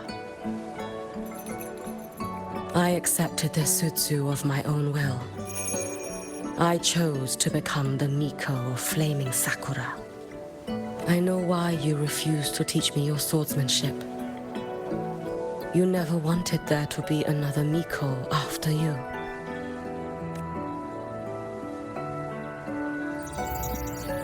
I will fulfill that wish, sister. After Hiyuki, there will be no more Mikos of Flaming Sakura.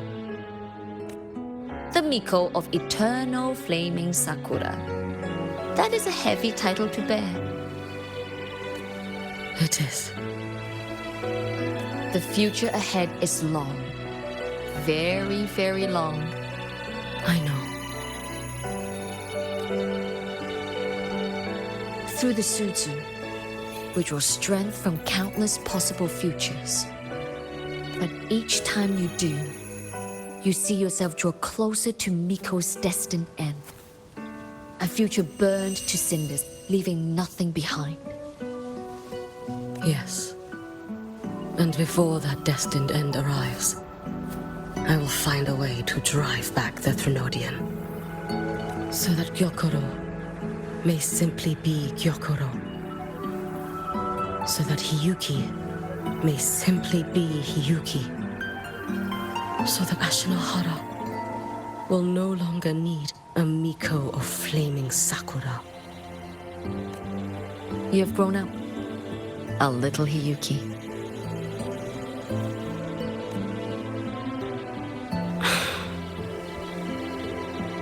I met someone, sister. Unlike me, who failed Ashinohara. He always finds a way to save. That must be difficult for you to bear, little Hiyuki. Yes, at first, it was. Hearing tales of his exploits, I felt a deep admiration. No, perhaps it was closer to jealousy. I thought, if only I possessed his strength, then my days would not be filled with regret. Ashinohara would be saved. And I, in the peace that followed, could have lived an ordinary life. But upon meeting him, I came to understand. Even a great savior carries many pains and failures. And the path of a savior is walked not alone, but alongside countless others. Gyokuro. Yes? I have always admired you as the Miko of flaming Sakura. And I have always held you in the highest honor. Even if one day I am burned to ashes, because of you, because of him, because they all exist, I am never truly alone.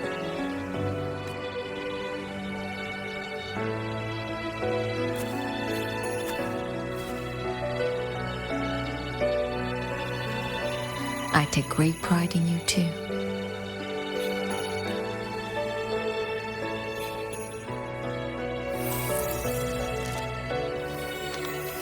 Go on, Shiratori.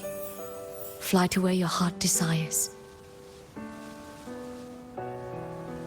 May the day come when you, too, step into spring as freely as anyone in this world.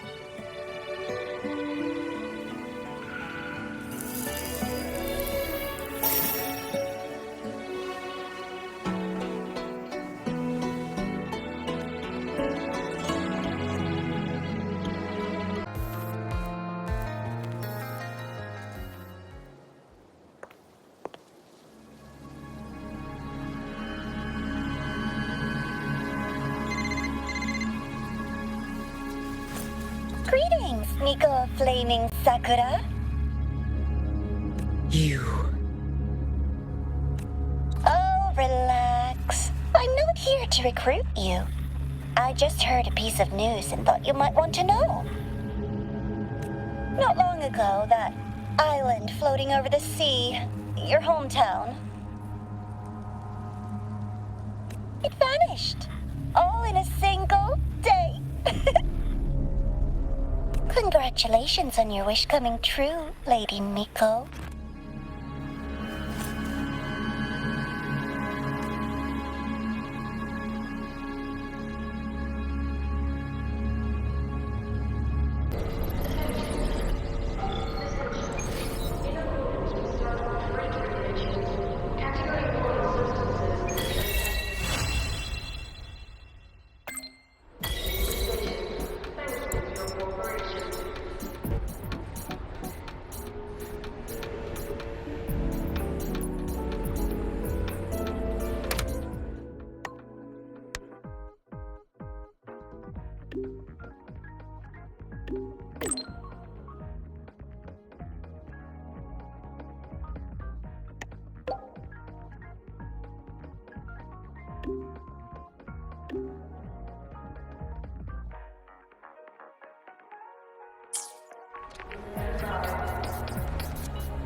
The spring breeze is so warm.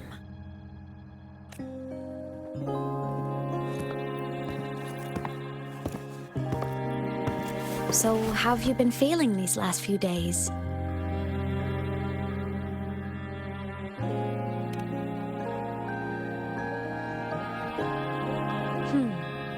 You soaked in void matter for that long? And you're telling me you're fine? Better not be lying to me.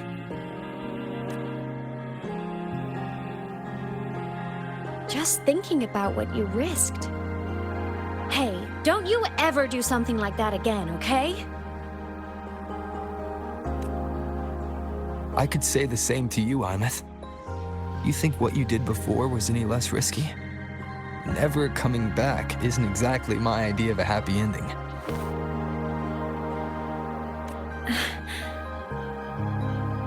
That...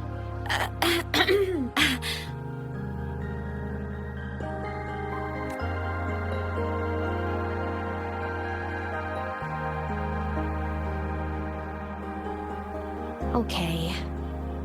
I'm sorry, all right? Back then, I didn't have a choice. You know how it is. Sometimes there are things you just have to do.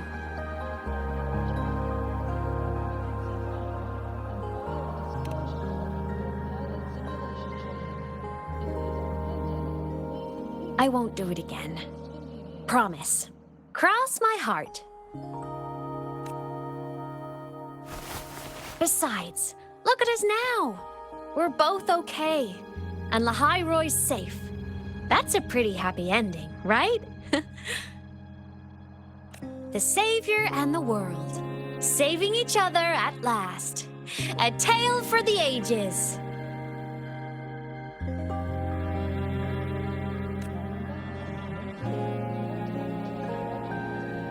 Imeth, there's something I want to ask you. What is it? After you were sealed beyond the Strider Gate, how long were you out there? Alone? You've been dodging this, but I don't want you to keep choosing to handle this on your own.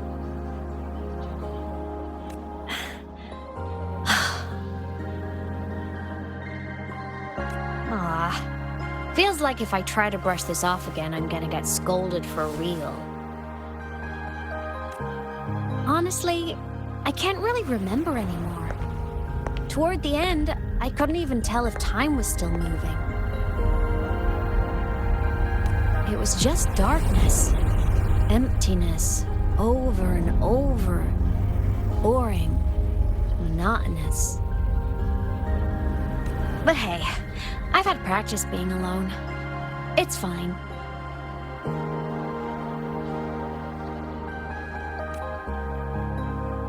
The ones who faded into nothing, they were with me, you know? In all that dark, the light of every explorer who came before never stopped shining. Knowing I was protecting the place they came from made it hurt a little less. When I had the origin point and saw you, the gravity pulled me back and I couldn't go with you. That stung. The moment I saw you, that made me so happy.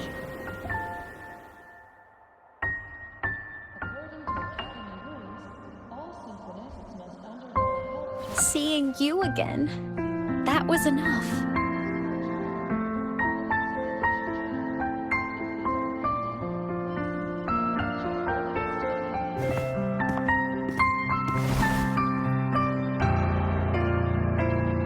Me too, Imeth.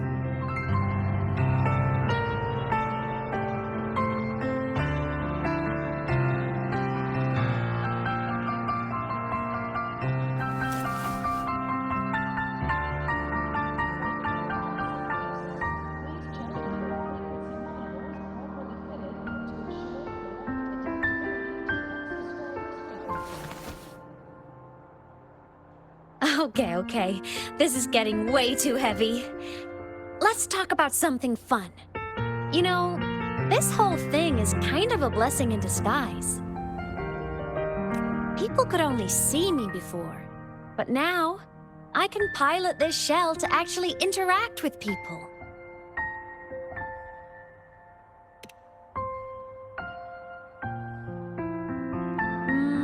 Kinda like being in my mech form? I mean, I did die. Having a shell doesn't mean I'm alive again.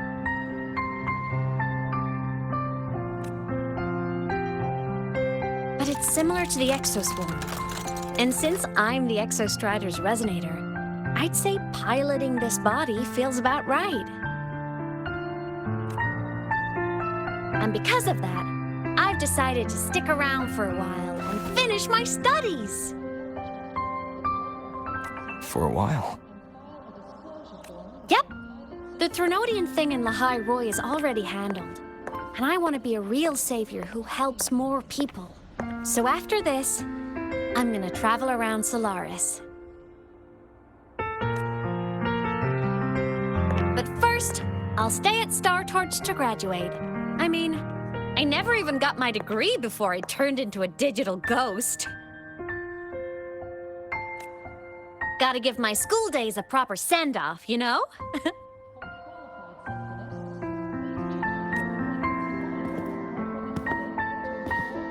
Aymet. Yeah? Even if it isn't a happy, carefree life, if it's the one you choose, I'll be proud of you. So go follow your heart, Aymet. I'll always be right here.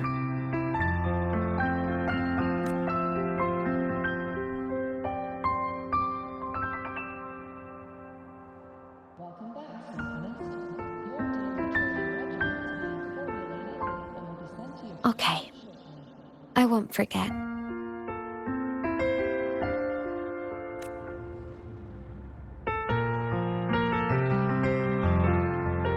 But before all that, walk with me? Just us and the spring breeze.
Yuki?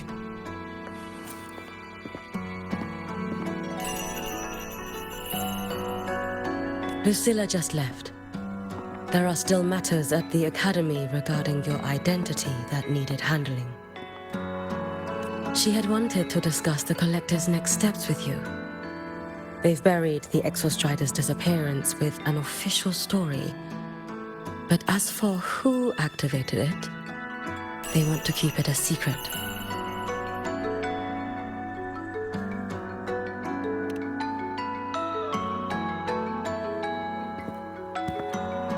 I'll be leaving Lahai-Roi before long. The fewer eyes on me, the better. Yes. She said that is the best way to protect you. Students will talk, that cannot be helped. But officially, the line is that the Exostrider awoke on its own. A wise choice. Fame is no blessing. If the collective draws scrutiny from other regions, your freedom may not remain your own. That was all she wished to convey. But I waited here to tell you something else.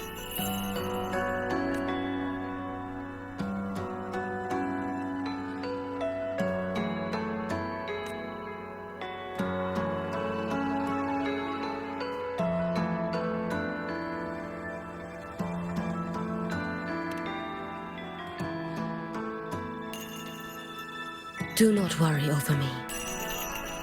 As for Ashinohara, Lucilla will assist with the investigation.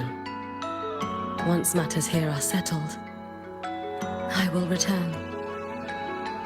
But you must be careful.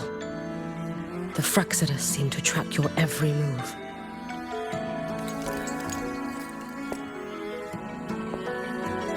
Their plans for Denia and me may have failed, but it proves one thing. They have found a way to harness Threnodian power. Spying from the shadows. That does sound like them. Thank you. I'll be careful. By the way, how is Denia? She is still undergoing treatment and remains unstable. The collective seem to have special arrangements for her. I wish to visit, but Lucilla said, I am the one person who cannot. Well, it was your blade that struck her down.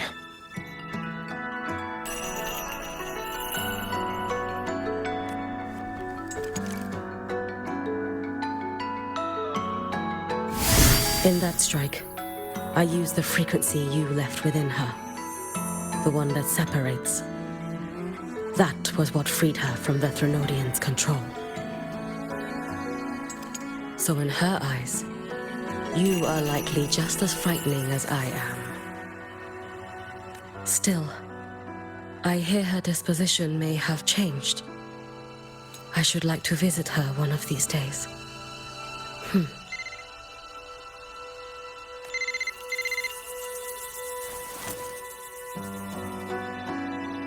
Lucilla has more reports for me. Something about Ashinohara. I should go. Okay. If I can help with the Shinohara, just let me know. Rest easy. As the Savior himself taught me, this long road to save Ashinohara was never meant to be walked alone.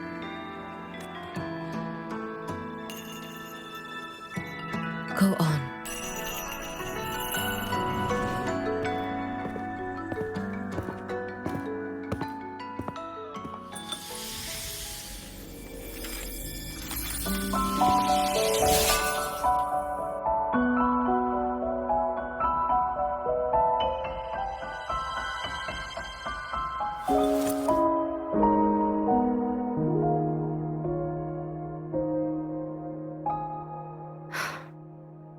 Perhaps I too can walk toward the spring you spoke of.